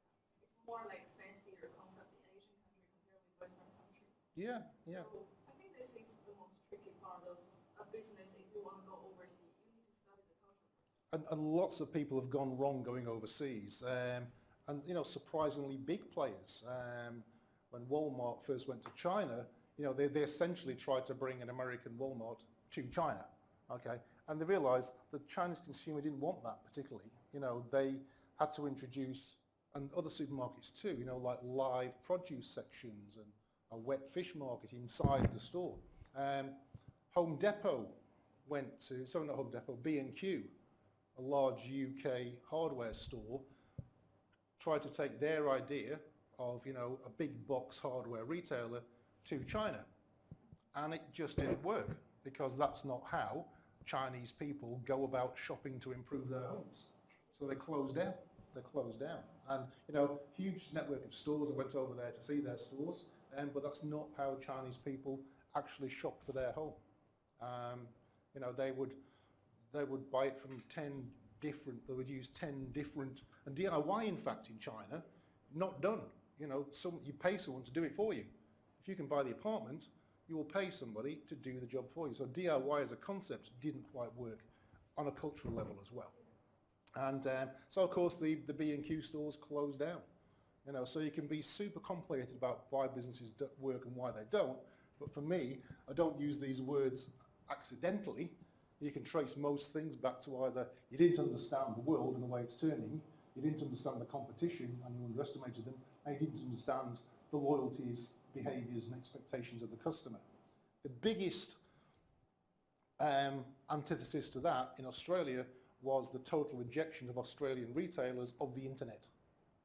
They just, no one's going to do that. No one's going to do that, and they resisted it. Myers resisted it. Harvey Norman resisted it. They tried to put blocks in place. They lobbied for the GST rules to be changed so you couldn't buy the internet without paying tax. And that went on for years and years and years until eventually they realised, guess what? People do want to shop on the internet. Now it's a bit late because we're behind the game. Okay?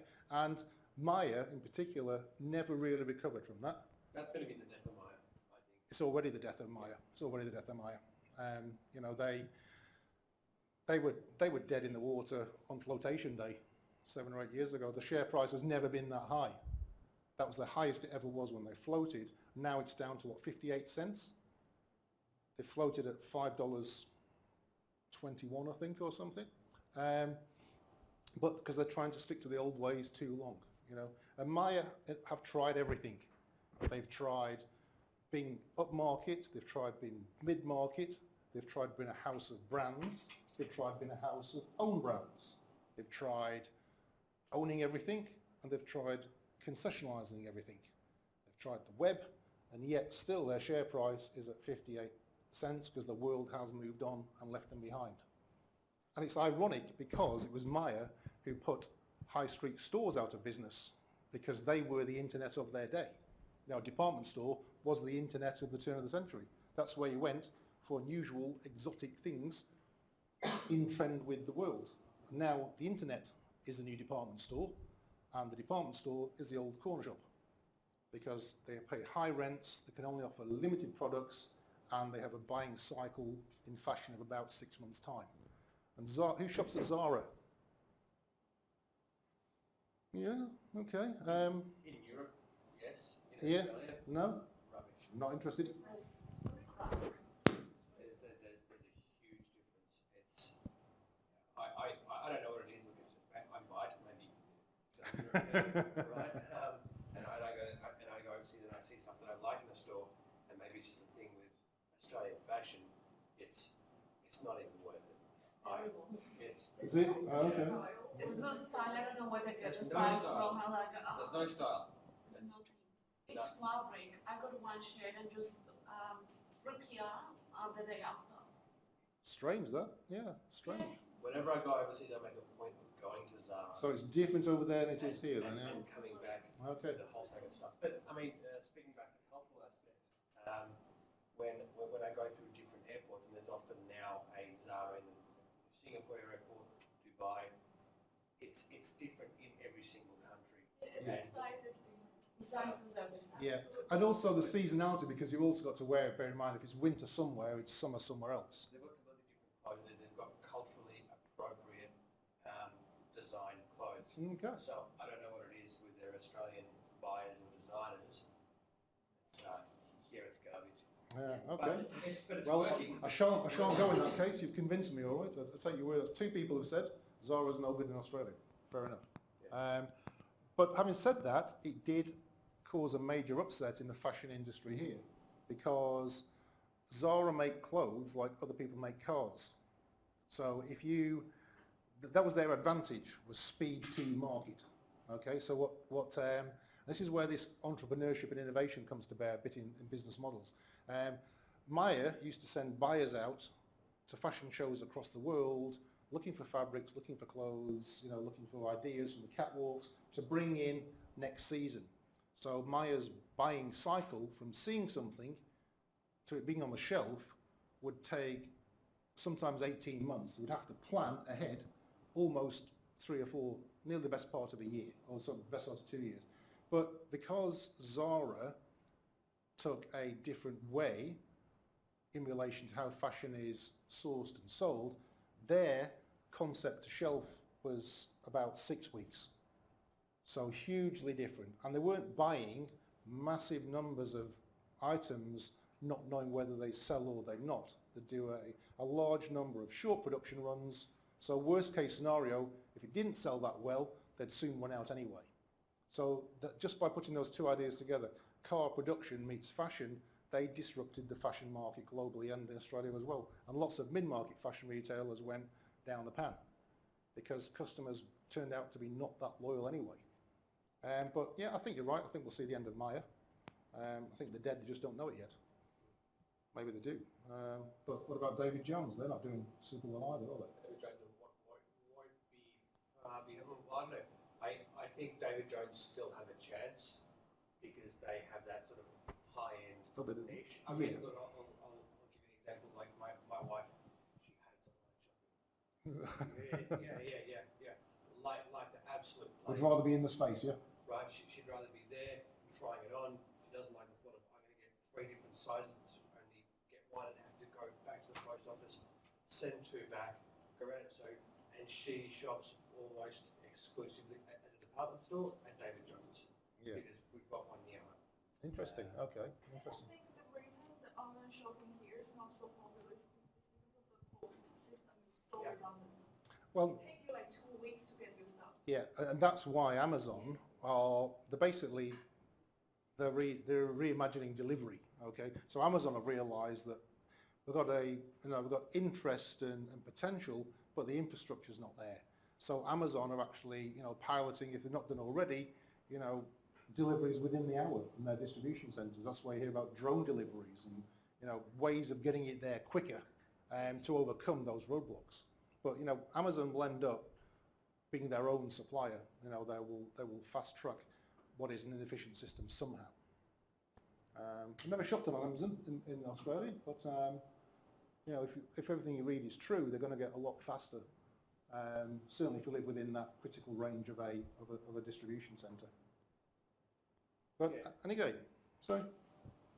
But no, these, again, you can think about, and this will hopefully set your thinking, you know, why are successful businesses successful and why are unsuccessful businesses unsuccessful? Or why was a once successful business, how did that become an unsuccessful business? As a really good example, I'll show you over a number of weeks. Okay, it's a 5-part series about ABC childcare centres. And, you know, they have the world at their feet. The timing for that business, the grants given to parents, they were essentially being paid by the government to look after other people's kids. You know, that they couldn't have asked for more perfect business conditions. And they had huge incremental, sort of exponential growth, and then organisationally and management-wise and process-wise and decision-wise, they basically collapsed the business on top of themselves. So there's always a reason. There's always a reason. But the ABC one was particularly complex. It involved leadership decisions, culture, finance, investment, and also the way they were reporting and overvaluing assets to an unsustainable point. So we always hear about successful businesses and we always hear about Richard Branson and Walmart, but you can learn as much by looking at unsuccessful businesses. What didn't they do that they could have done to better respond to the environment, to the competition, to the consumer? So that's hopefully is, you know, a theme we'll pick up on as we go through the weeks. Okay? And if there are things you want to have a think about and look about, we can be quite flexible in this schedule as well. You know, so if you want to say, tell us a little bit about, or can we have a think on this one, then just throw it up there. Throw it up there, okay? Otherwise, it's going to be 11 weeks of me talking to you, which you can quite easily do, but, you know, I'd rather also involve your opinions as well. So maybe even just starting the weeks off, you know, with a business you like dealing with and a business you don't like dealing with. You know, why are you loyal? What drives you away from a business, big or small? Big or small. Okay, and then I want to talk about you for a few minutes, okay? Because all this is literally academic unless you're in the position of being an operator in this market, okay? So getting in success in business is the bridge between your qualifications and your career goals and career aims. That means understanding the evolving jobs market, developing your credentials, and effectively seeking and searching for career avenues. And I'll do an exercise with you in a few minutes just to find out where you are on that particular personal journey. And hopefully that's something you can come back to in later parts of the program. All right? This is the world in which you are now living as a early career graduate or a potential graduate. So I've distilled just a few bits of headline news. It's a competitive jobs market. Employers now want work-ready employees rather than just blank page people who they have to invest a lot of time, effort and energy into, you know, essentially growing their own.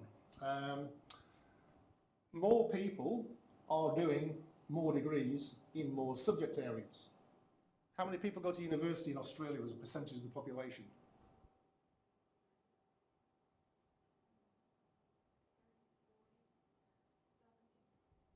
It varies, but I think it's about 60%.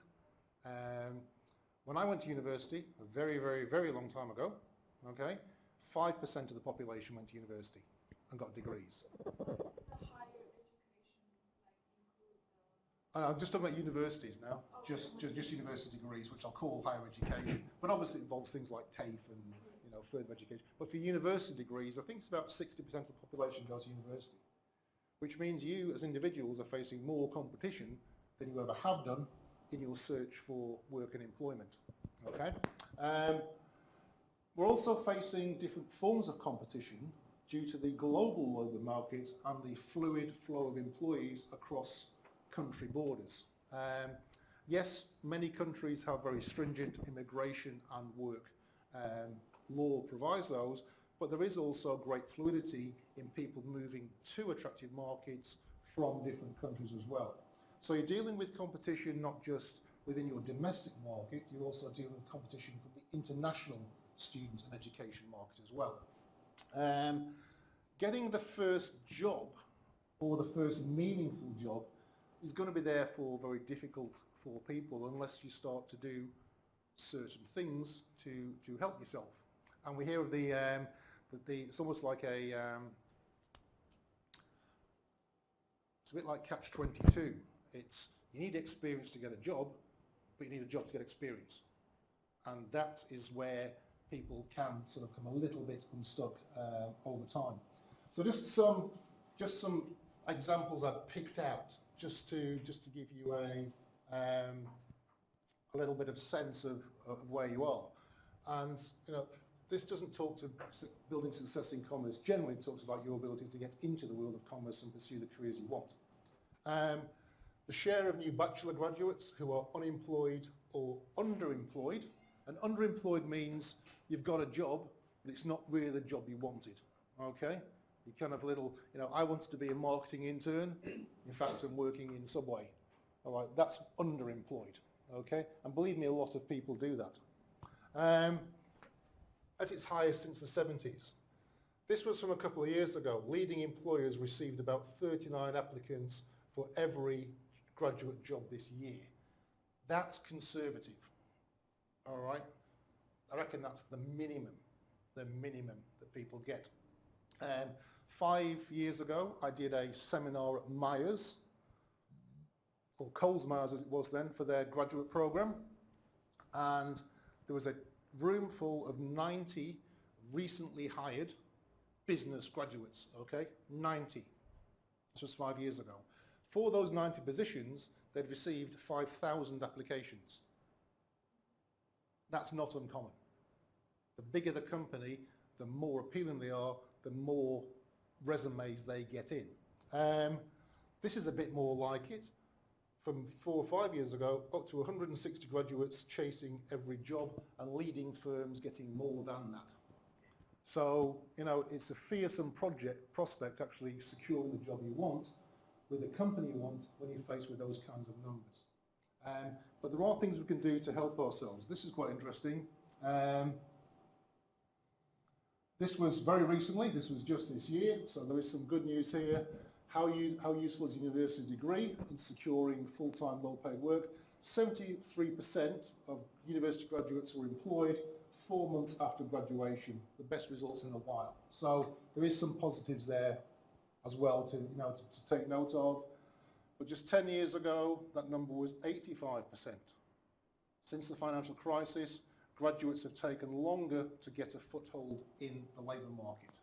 So again, hopefully some of the things we do in this programme will direct your thinking towards that critical task of being prepared to step into that first job or take that strong career move if that's where you want to be, okay?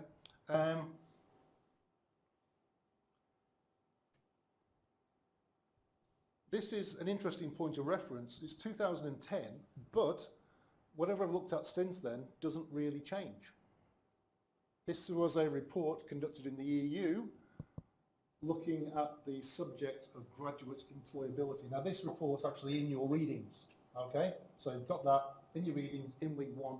You might want to have a look at it. Because I went to a presentation last week which talked about graduate employability.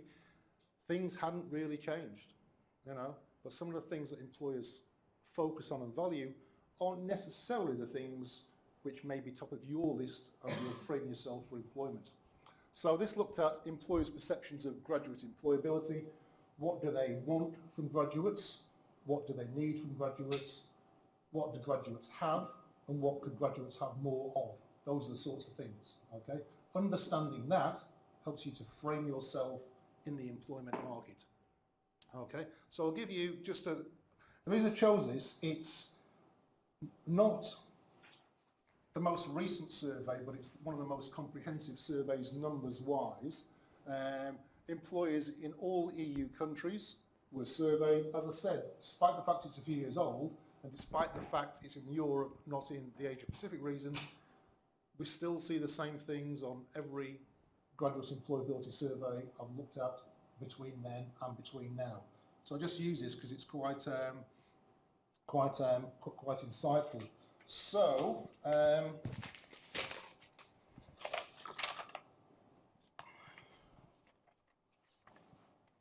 the clues in the question here, I've got a little exercise for you to do.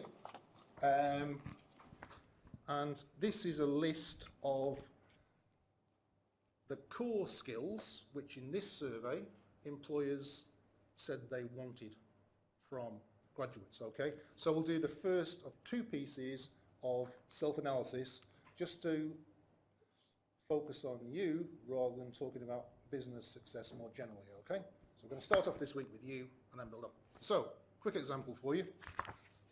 I should have some really snazzy online survey to do, but I've just got paper, all right? So just spend 10 minutes or so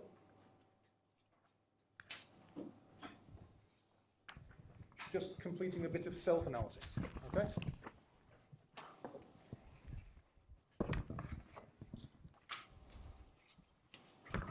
We've got a Mars bar. Very nice. Thank you.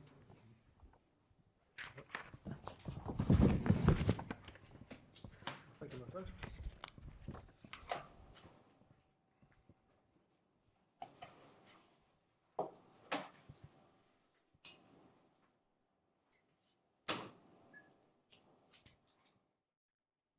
So, you know, despite this wealth of student numbers that there are in the world, still a big issue for many companies in Europe was finding the right people in their country, okay, the right people with the right skills.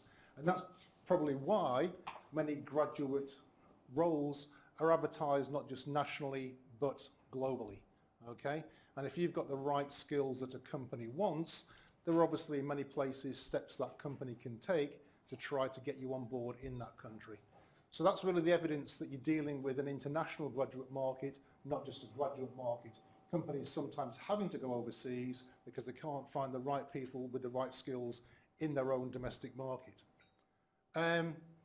Importance of various skills. You know, these are the kinds of things which come up in every graduate survey you look at, albeit in slightly different order or perhaps phrased somewhat differently. Team working skills, sector-specific skills, i.e. on my first day at work, if I'm in an HR department, can I write a position description? Have I written one before? Do I know what template to use and how to use it? If my first job is in an accounting firm, you know, am I familiar with the basic principles of the balance sheet? And more importantly, have I been able to gain some experience on sector-specific software packages? So not just the theory of accounting, but the practice of accounting using devices and tools. We'll come to how you get some of those skills in a few minutes' time. Communication skills, computer skills, you know, that's a given now. People want basic literacy at the least, and sometimes want basic literacy combined with specific industry-specific packages as well. Ability to adapt and act in new situations, good literacy skills, analytical and problem solving, and planning and organising. So those kinds of things are what employers want in graduates generally. As I said before, the order may change on the list, it might be phrased differently, but you look at any graduate employability survey, these are the kinds of things people are wanting. Problem solving, self-organisation, teamwork, communication, and some ability to hit the ground running rather than just appear in the job role on day one, not having the faintest idea outside of the textbook about what they're supposed to be doing. Okay, so when you go for your first job interview, and obviously some fairly mix of, you know, ages and cultures in the room, you know, your degree just gets you through the door. That's like your price of entry. To play at the table, these are the kinds of things that people want, and people want evidence of. Okay, tell me the last time that you took a lead in a teamwork situation. Tell me the last time that you were faced with a problem to be overcome and you adapted to resolve that problem. Tell me about a time when you planned your affairs to deliver a complex task within time and on budget. And if you've got big fat no's to all those things, you're going to have problems getting where you want to get, okay? So I'll come down to a more specific level of orders in a few minutes' time. Other things from this survey. What do people want? This was 5 or 10 years ago, so this is like now. What do people want now? Sector-specific skills, having some experience of the job. That's what sector-specific skills means. I haven't just said I want to be an accountant and I've read all my textbooks on accountancy. You've actually had experience in perhaps a minor capacity, but at least you've pressed the right buttons for the right reasons. Communication, teamwork, problem-solving skills, and increasingly foreign language skills as multinationals move between markets as well. You know, English people expect everyone else in the world to speak English. That's not going to be the case forever, okay? We've got away with it for hundreds of years, but now having, you know, different skills in, you know, perhaps in diverse language areas, a bit of Chinese naturally goes a long way. And it works both ways too. But working in international markets, I was looking at one graphic design. It was a search engine optimization company based in Ireland in the United Kingdom, and they were able to offer services in 11 different languages, okay? Because their market could be anywhere. So they've invested in language diversification so they can communicate with new markets in familiar terms and in familiar ways. So if you're going in with, you know, good skills plus a language ability, that's a huge benefit and upsell as well. But again, you know, same things in different orders. We want people who can hit the ground running. We want technical ability. These things, communication, teamwork, problem solving, always become important because companies want autonomous employees who can think for themselves and not wait to be told what to do. Okay? Those days of the hierarchical top-down organisation are largely disappearing. They want decision makers and they want almost like internal entrepreneurs. That's increasingly the phrases that we hear. Higher education have the skills required. Yeah, you know, modest agreement, I suppose, strongly agree. So there are the right people out there. What else were they saying here? Views about recruits' work experience. So work experience is a crucial asset for new recruits. That's nearly 90% there. It's very important the recruits have done an internship overseas. Not so important. So it's not as important to do an internship overseas, but it is important to do an internship. Okay? Very important that recruits have studied abroad. That's modest at the moment, but I think we're going to see that increase because businesses work in a global market. So the students I took last week can now put on the resume, I've worked in an international problem-solving context doing a real job of work for a real company. That's going to be hugely advantageous to them because it ticks the internship, highly desirable. It ticks the international internship, desirable. So, you know, two big ticks there, two big ticks. What else have we got? Again, for those interested in Europe, you will find country-specific reports, some just on the UK, some just on Australia. This covers a number of cases as well. So, you know, companies within Europe do recruit from overseas. That might get a little more complicated with the Brexit implications, certainly in relation to the UK, but at the moment, fairly receptive to taking employees from overseas. Reasons to take people from overseas countries: to recruit the best talent and to overcome that domestic students may not have the skills we now want in a global economy as well. So again, the global awareness, global experience can be quite important. That's the same as that one anyway. What do you think graduates should have? Yeah, we covered that one all right. And just one in particular here. I'll just show you what I mean about how similar these surveys tend to be. This was from Australia 2015. Again, you can sort of see some familiar things on this list. Interpersonal and communication skills. They want people who can talk to each other. Okay? Strange that, but seems to be quite popular these days. Cultural alignment and values. So are you the right person for the company, and do you have what's called CQ? Have you heard of CQ? You've heard of IQ? What's IQ? What's IQ? Just like, got a high IQ. Just your smarts, yeah, just your smarts. Okay. Something we'll look at in a couple of weeks' time fits into this area here, which is called CQ. And CQ is intercultural intelligence. Okay? So it's your ability to recognize, to respond to, and to work with value sets which are culturally based, different to your own. Okay? So I can move into new country circumstances, I can get a read of what people do, how they think, how they behave, and I can fit in with that. Okay? I can fit in with that. So CQ is also becoming desirable in relation not just to company culture, but to country culture as well. And as you all know, some countries are very, very different in the way they go about business and the way they go about meetings and discussions and negotiations. And we'll look at something in a few weeks' time called the Hofstede Index. That's an inventory of country culture which enables you to look two countries side by side and look for potential differences in how they do business. Okay, so we'll plug in some country examples, Spain, Sweden, I think we can find, we'll have a go at that, and Germany, and then, Dubai and China. And you can look at how, over 5 dimensions, country ways of doing business and country ways of engaging with others might change. Okay, so we'll look at that. Emotional intelligence. So you've got IQ, you've now got emotional intelligence, which is what do you like at reading people and circumstances? Are you sensitive to people's changing moods? Can you meet them on the same level? Can you adapt your emotional behavior to meet and to reflect theirs? So that's another kind of cue. All right. Problem solving skills. See, way down here, academic results. So, nice to have a degree. It gets you into the room, but this is what people are going to be talking about. Okay? Your degree just gets you there. This is what people want to know about. So this is, for those of you interested in Australia, particularly reasonably recent. Again, things won't have changed too much in that respect. This does change every year though, so if you want to look at a more recent one, you may be able to access it as well. And this is what we're in the business of, is building your profile around what employers want.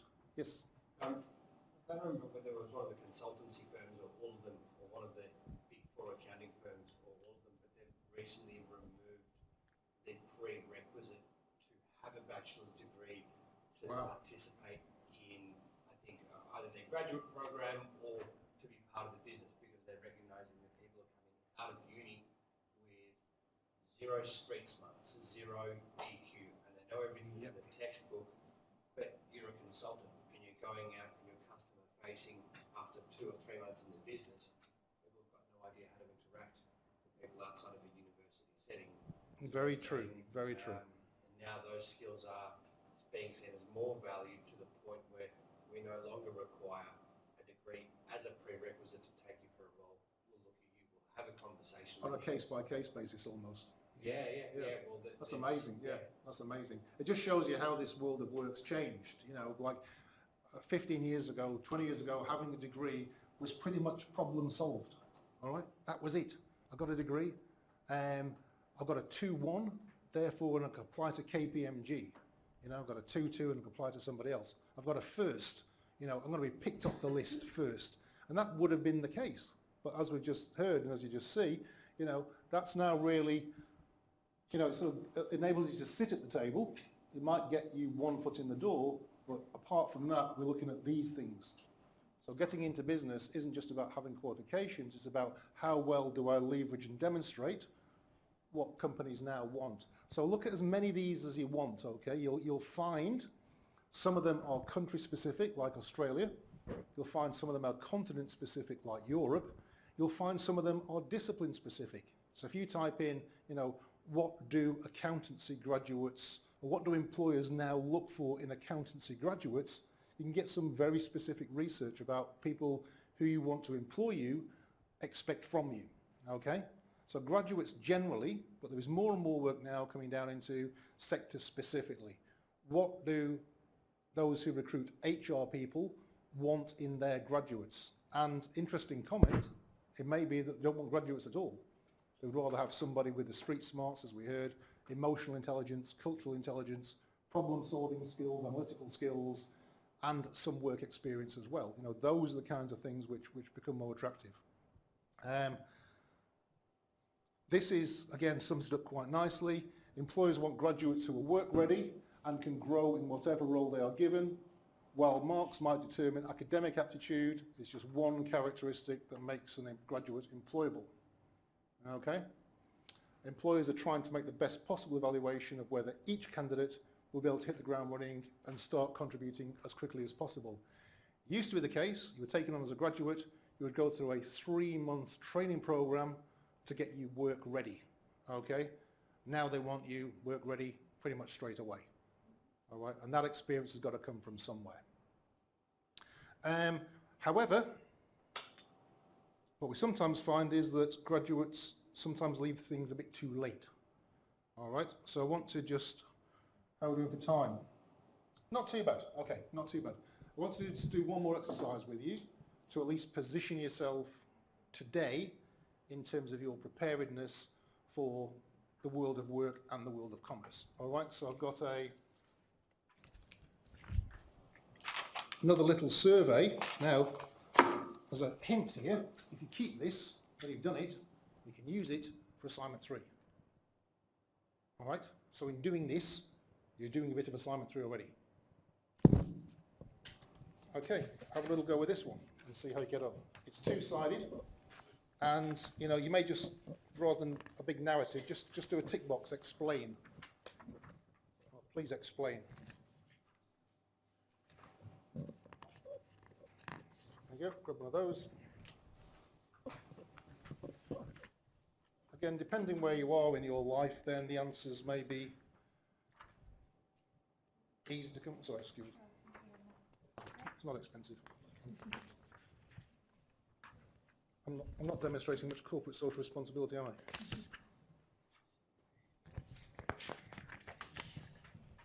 There we go. 1, 2. These are different to the last forms. 3, 4. There we go. So again, just 10 minutes on those. Just, you know, first response that comes into your head, you know what you know. So it's a straightforward yes or no. There aren't many maybes here, I don't think. You either do or you don't. You either have or you haven't.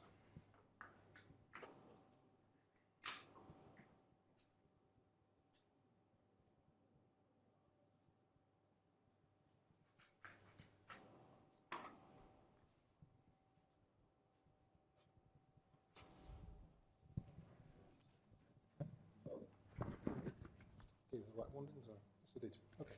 I'm getting confused.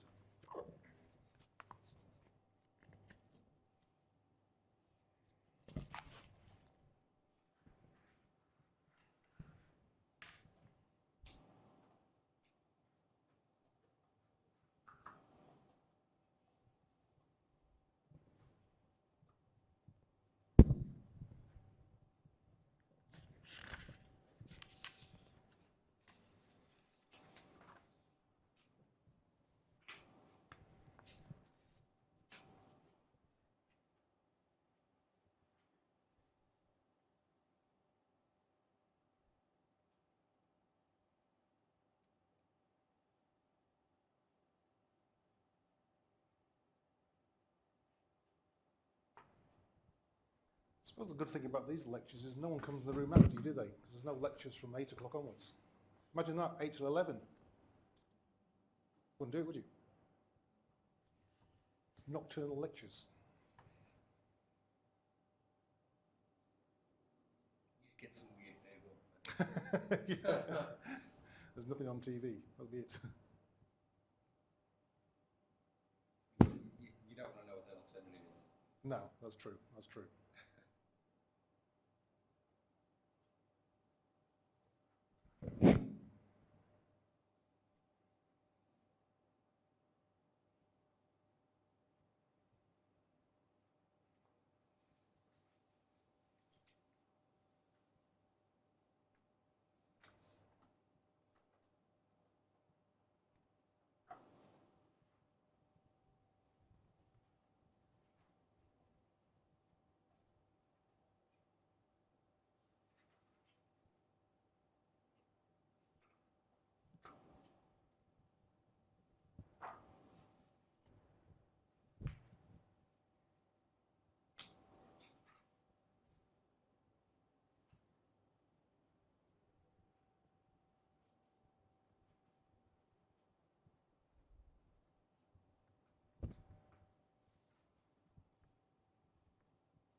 one on Mondays, Spark ideation program on Monday mornings in the city,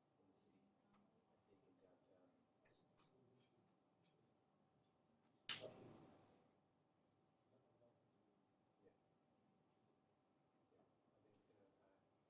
I think it's going to work just by sheer coincidence. I think it's actually going to work very well hand in hand. Hopefully, what we're doing. Yeah, that was over the full trimester. Wow. Forms of that spot directly business challenge in students. Yeah. Hopefully the other things Yeah, and last trimester I did e-business strategies, oh, which was the value proposition canvas, business model canvas, XYZ. So, funnily enough, just last trimester I came across something that I wanted to start. Came across an idea, and at this point in time, I think it's pretty good that the next 12 to 18 months we'll test that.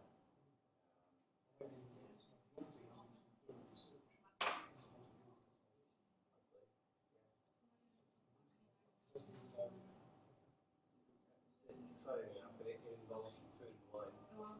I'm enjoying it. You want in? I'm in already, just wait till somebody check, how much do you want? Yeah.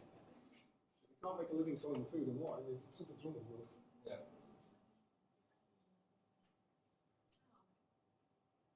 Okay, let's just have a little touch base. So the first exercise I don't want to go through especially with you at the moment, because that's just a bit of turning your attention towards how do you align with what employers now want. Okay, so I just want to leave that in your mind. So if you struggled, for example, to think of tacit teamwork examples, or perhaps you realised that computer skills weren't your thing, or there's still more work to do in terms of analytics, for example, then those are things to think about and build upon.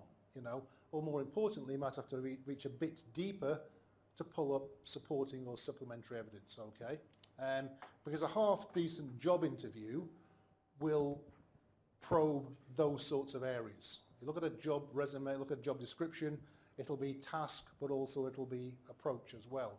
So as well as asking, can you do X, Y, and Z, which are technical things, they should also be asking you about your personal caliber and skills as well.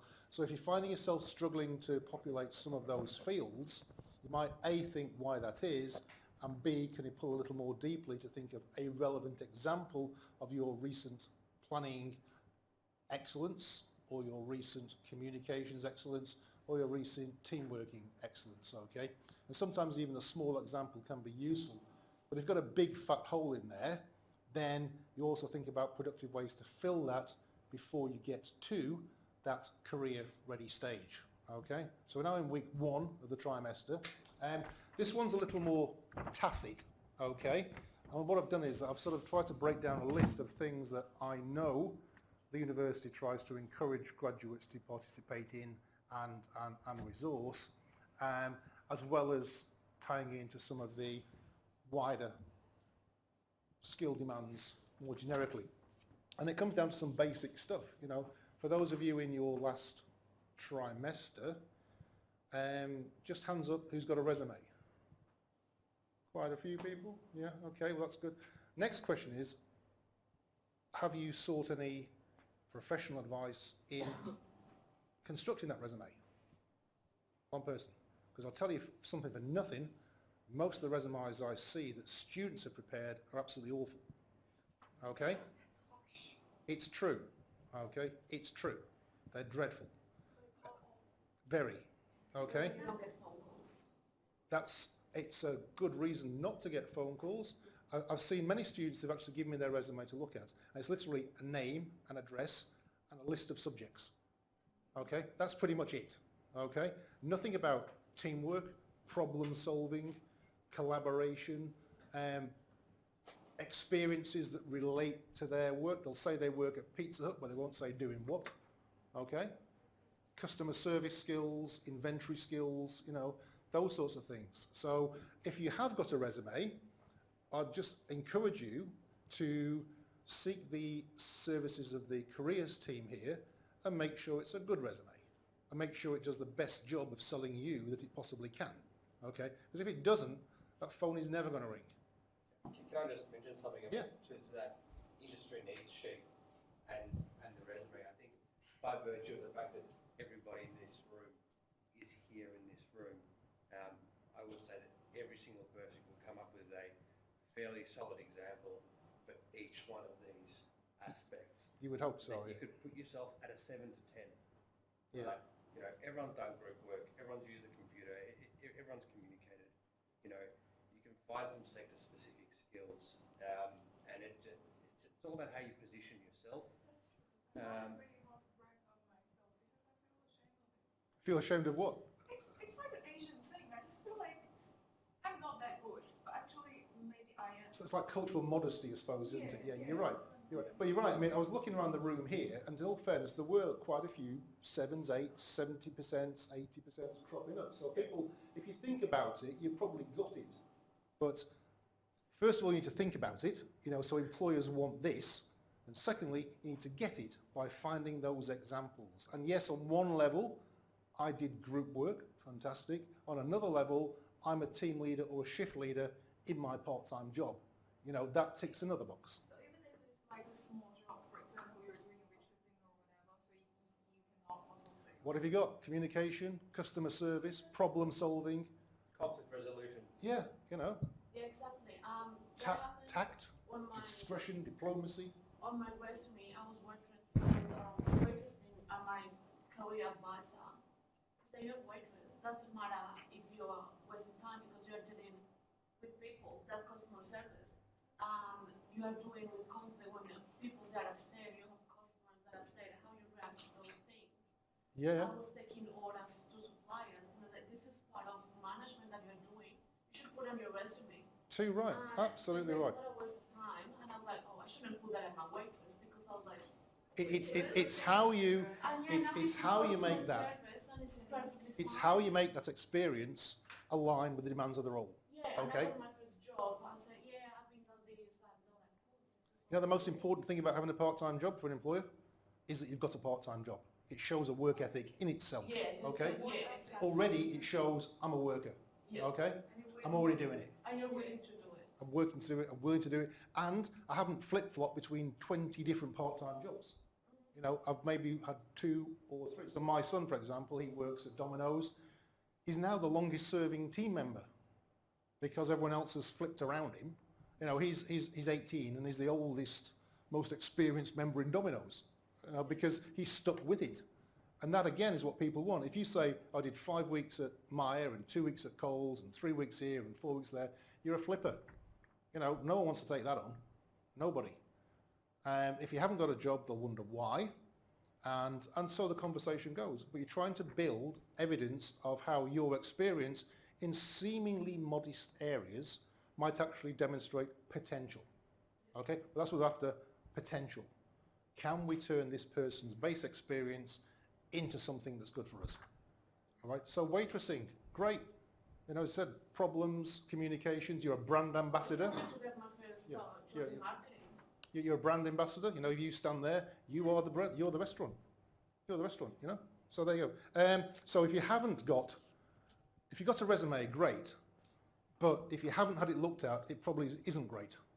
Okay? So you can look at the online resume builder tool, or you can go and sit with the careers people to help you sell yourself as best as you can be sold. Okay? And there might be some glaring holes you need to fill, but there is still time to fill them, even if it's last trimester. Have you conducted any sort of analysis, formal or not, on what skills the industry you're planning to enter requires? Yes? Yes? Yeah? Sort of. Okay. Assignment 1 is that. Okay? So by the time you finish assignment 1, you will have done that. Okay? You'll be looking at the industry, how it's changing, and how the industry deals with that change. Okay? So that is assignment 1. You can go to an interview and say, I noticed that in the accounting industry, you know, many researchers say there's going to be heavy reliance on artificial intelligence. How is that going to affect my career path?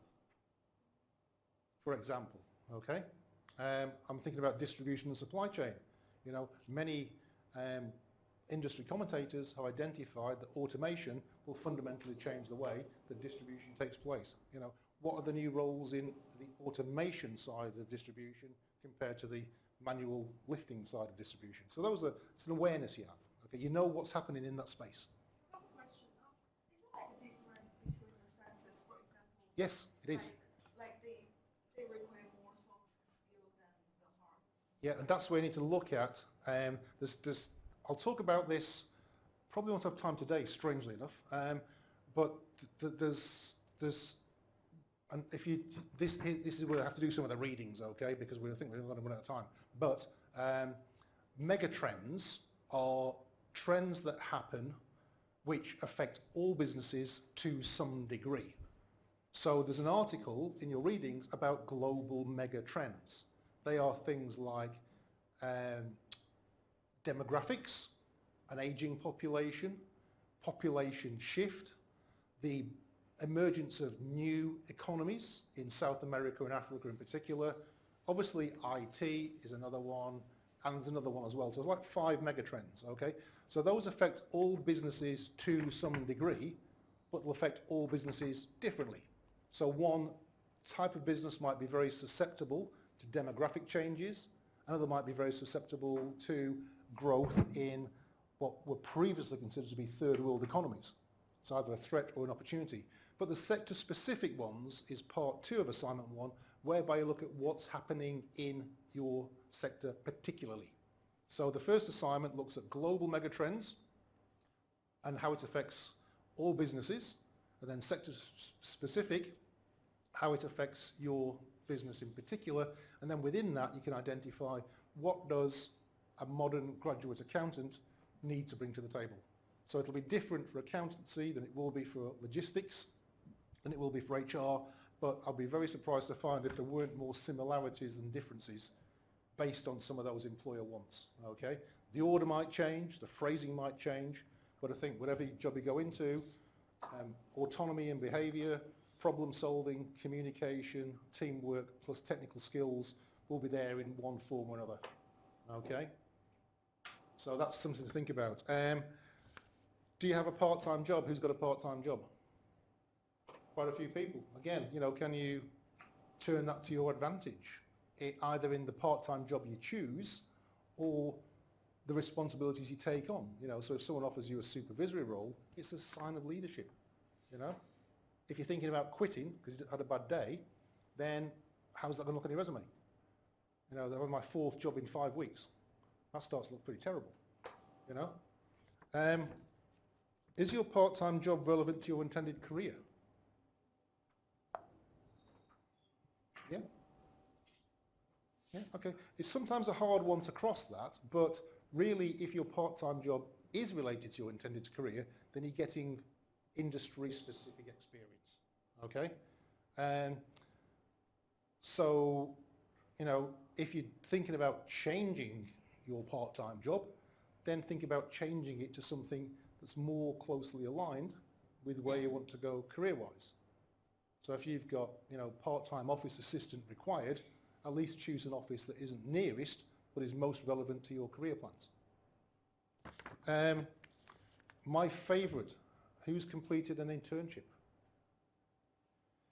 Good. All right, that's gold right there. Okay? Gold. Actually working for a real company, doing a real job, is gold for the resume. Who hasn't done an internship? Okay? Do one. Long or small, doesn't matter. Try and get, even at a late stage in your studies, but it's not that late for you guys, just make sure an internship is somewhere in your study plan. Okay? I've just brought back 20 students from the UK who went to work on an internship for real companies solving real problems in real time, delivering a consultancy level report on a genuine issue. You know, absolutely take it to the bank. For most of them, it's their last trimester. Take that one to the bank, you know. I've worked in a team in an unfamiliar culture surrounding.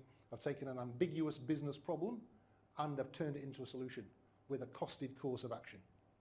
What more can you want? So if you've done an internship, fine. It's okay to do more than one. If you haven't done an internship, then do one, okay? Because otherwise, you'll be up against people who have done one. And there are lots of them. And I think most people's courses have the proviso to conduct an internship. In some courses it's compulsory, in others it's highly recommended. If it's highly recommended, make sure you're one that does, not one who doesn't, okay? I'd trade 12 weeks in a workplace for 12 weeks in a classroom any day of the week if I was planning on entering the workforce tomorrow. Other ones, who's got an extracurricular role? Chairman of, member of, yeah. Again, these are things that can add advantage. You know, student mentor, it shows you're a people person, okay? Member of a committee, it shows you want to be in at the decision-making side of things, okay? I was terrible at this. When I was at university, I was terrible at this. I wasn't a member of anything, you know? And guess what? It took me ages to get a job because my resume wasn't that good compared to other people who had been a society member or a interest group member, you know? Well, it took a long time and, you know, it just bashed off applications and applications and applications. And eventually I got a job. Was it the job I wanted? Probably not, okay? Could I have done better in my pre-career planning? Yes, I could. And if you're not careful, what happens is your career ends up going that way and you wanted it to go that way, okay? So what I'm scared of is, actually your first job is sort of like locked you in a certain sector. It has, but you also have to be cognizant of the fact, you know, the first job is sometimes the worst job you'll have, okay? But where will it take you? And you've got to make the job work for you. You can't work for the job, okay? Make the job work for you. How is this going to get me to where I want to be, okay? So you can get close to where you want to be by doing some of these things. With your first job, who knows, you might even like it. You know, you might just actually like it. There's some really good firms out there. You know, people do stay with a company for years. You know, other people get 2 years experience, then they move to where they want to be. So career planning as well. So in terms... Don't be concerned about that. I've changed industries 3 times. Really? Yeah. Different industry, like totally different?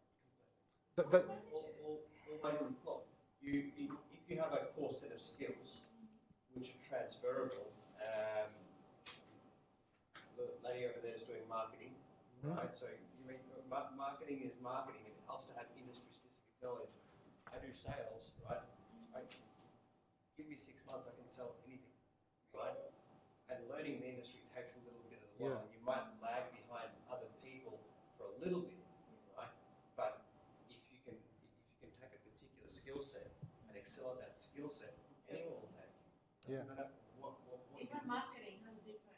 I worked with 3 different industries in 3 years and I have to start from scratch. But as long as you learn, it takes me 100 to get to industry. It's easy to teach people about products, okay? Yeah. It's easy to teach people about products. It's not easy to teach people about relationships, teamwork, problem solving, and cross-cultural awareness. That's very, very hard. And in fact, it gets to the point where it's almost impossible, you know? So if you naturally aren't a problem solver and you can't demonstrate that skill, how much time am I going to spend trying to make you into a good problem solver? Or maybe I'll just take one who is. You know, maybe There's I'll too take one much who is. potential out there at the moment to feel that anyone today entering the marketplace has to be locked into a particular. Now, they reckon people of your generation, okay, I'm going to generalise here wildly. For all I know, there might be some very young 50-year-olds in the room. I don't know. But people of your generation, sort of 20-something or thereabouts, they reckon you'll have 8 different distinct career paths in your working life. Right? I've had 4, so you can see that doubling quite easily. 8 different career paths, okay? Whether you get them or not is going to be based on skills, because the rest of it you can fill in. I can teach you the features of a BMW, and I can teach you the features of, you know, a good bottle of wine, but I can't teach you how to sell as a natural extension of your personality. That's a skill which you will learn and grow over time. Okay, so when I take someone on as a BMW salesperson, I don't want the guy who knows most about BMWs. I want the guy who knows best about how to manage a customer interaction. And then I'll teach him about BMWs or her about BMWs. That's how it works. Do you perform any volunteer or community work? What do you do? Done one volunteer program last year for the Melbourne Fashion Week. Okay, that's good. Okay, so you have volunteers. Anyone else volunteer? Or did you volunteer at anything? Used to in the student union. Okay, okay. Volunteering. Any volunteering? Do any volunteer committee work? No. Volunteering? At the airport. Yeah. What do you volunteer at the airport for? In China. What doing? Yeah, to have the funder to find the. Oh, so like a friendly face. Yeah. Okay, so I've got an inquiry. Yeah, You'll. do the boarding pass and. So that's a volunteer job, is it? Yeah. Okay, okay, that's all right. Again, volunteering, it shows a bit of social extension. You know, you're giving something to the community. So it's a good attribute. It's a good attribute. So even if you haven't got work experience, then volunteering or community work shows a sense of outward looking responsibility and commitment. I'm doing something to help other people. Okay, that's a good skill. Is that Do what? donate my hair for kids with cancer? Donate your hair. Yeah. Which one? Oh, my hair was this long. Oh, really? I just chop it on here. So you've donated your hair. Yeah, for kids with cancer. Fine, that's great. It shows you're a giving person, you know. Don't forget, we're now in the age of corporate social responsibility and making a personal difference. Those kind of things, you know, a simple story tells me something about somebody. So good, okay. Can we put this kind of story into our? Yeah.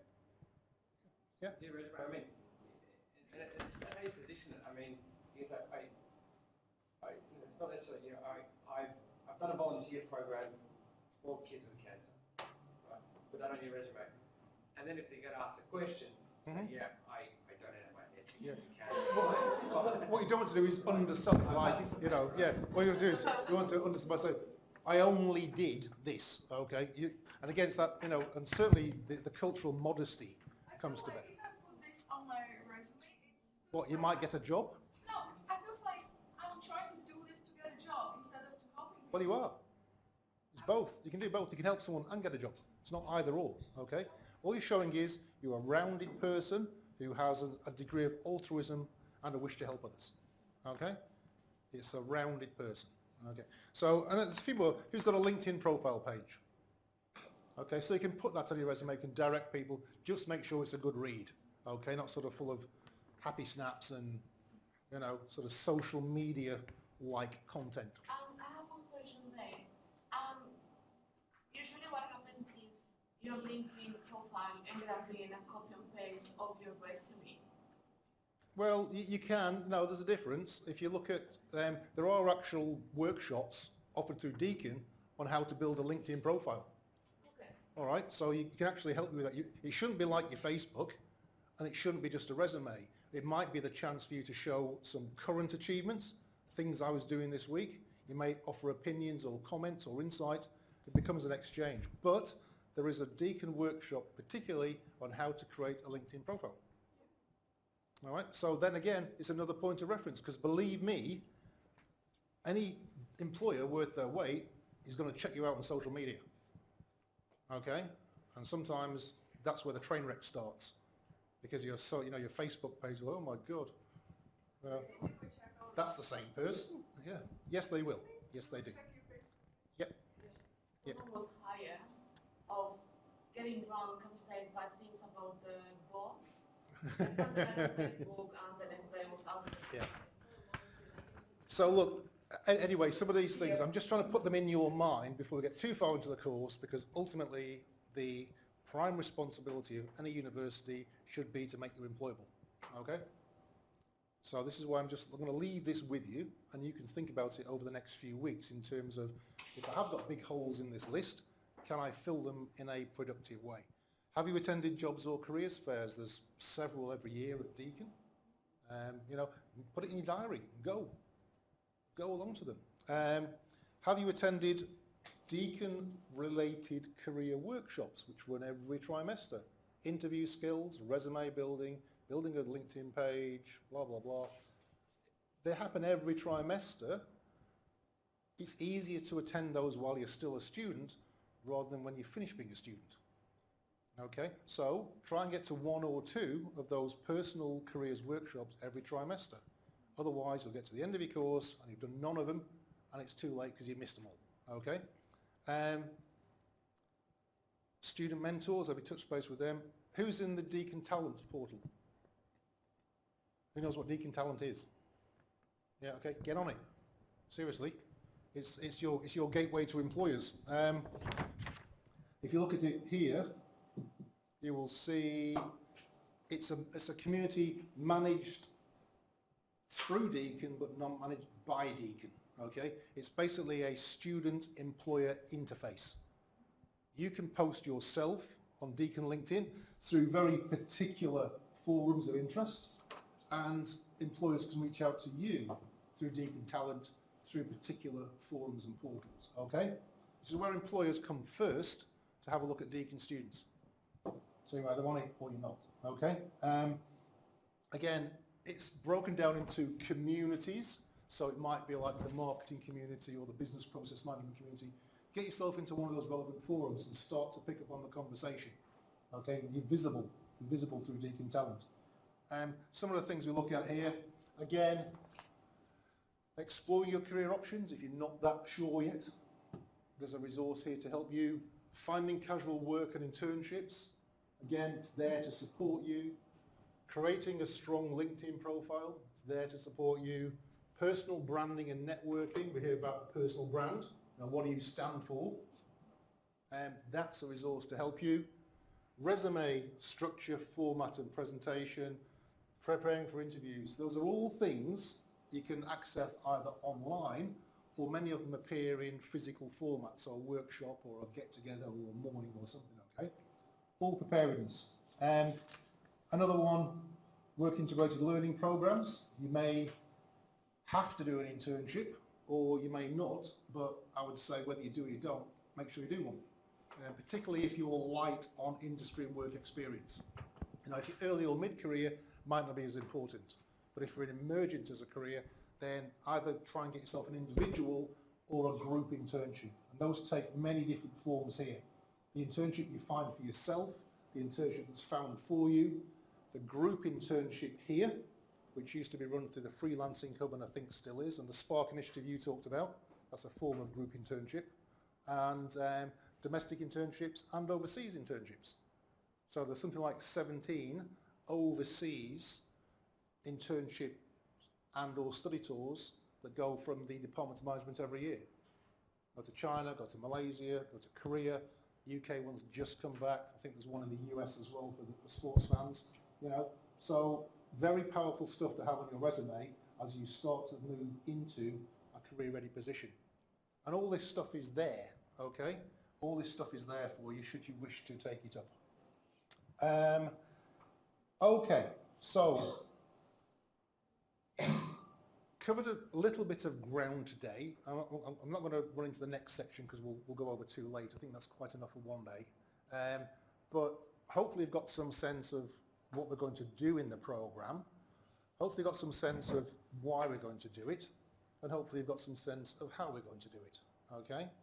And what I'll get you to do is maybe hang on to those forms, because that should be your reality check to take you from the conceptual world of business into the real world of business. Because if you don't get where you want to be, there's not much point in knowing about any of this stuff. Okay? So I encourage students, and particularly final year students and final trimester students, to start to address some of these gaps early on. Okay? In most cases, there is still time. All right? There is still time to get your resume in order. There is still time to volunteer. There is still time to volunteer at a university open day. You know, there is still time to act as a student mentor. There is still time to get a part-time job. All those things are largely doable. There's still time to create a good LinkedIn profile. You know, it's still time. What there won't be any time for is when you, week 11 of your last trimester and you've done none of it. Okay? That puts you in a very, very bad position, personally and career-wise. Because think about your resume in that pile of 160 other resumes. What's going to make it stand out? Okay? You can't do all that in your last week. So what's going to make it stand out? Team working, problem solving, communication, leadership, volunteering, part-time jobs. a clear, focused and articulate resume which reflects your LinkedIn profile, which is active, not passive, and you're well down the road. Do none of those things and you'll end up getting a job you don't really want, which you'll end up keeping for way too long. And then you're competing with next year's graduates, okay? So if you don't get the first job you want in the first round, then next year becomes even harder. So a bit to think about, all right? So listen, I'll be doing a lot less talking, hopefully, the next few weeks, but I just wanted to set the scene as best I could, all right? So thanks for attending. I know it's not everyone's ideal time, Tuesday evening, but you're here, you made it, you got through. No one's run away, it's all good. And we'll see you next week. Next week we'll finish off the introduction to global mega trends and sector-specific trends, and then we'll move very quickly into some of the functional stuff, good business research, research planning, report writing in particular, okay? Then that gives you all the tools you need to go ahead and do the remainder of the assignments. Right, thank you. Thank you. Go and get something to eat.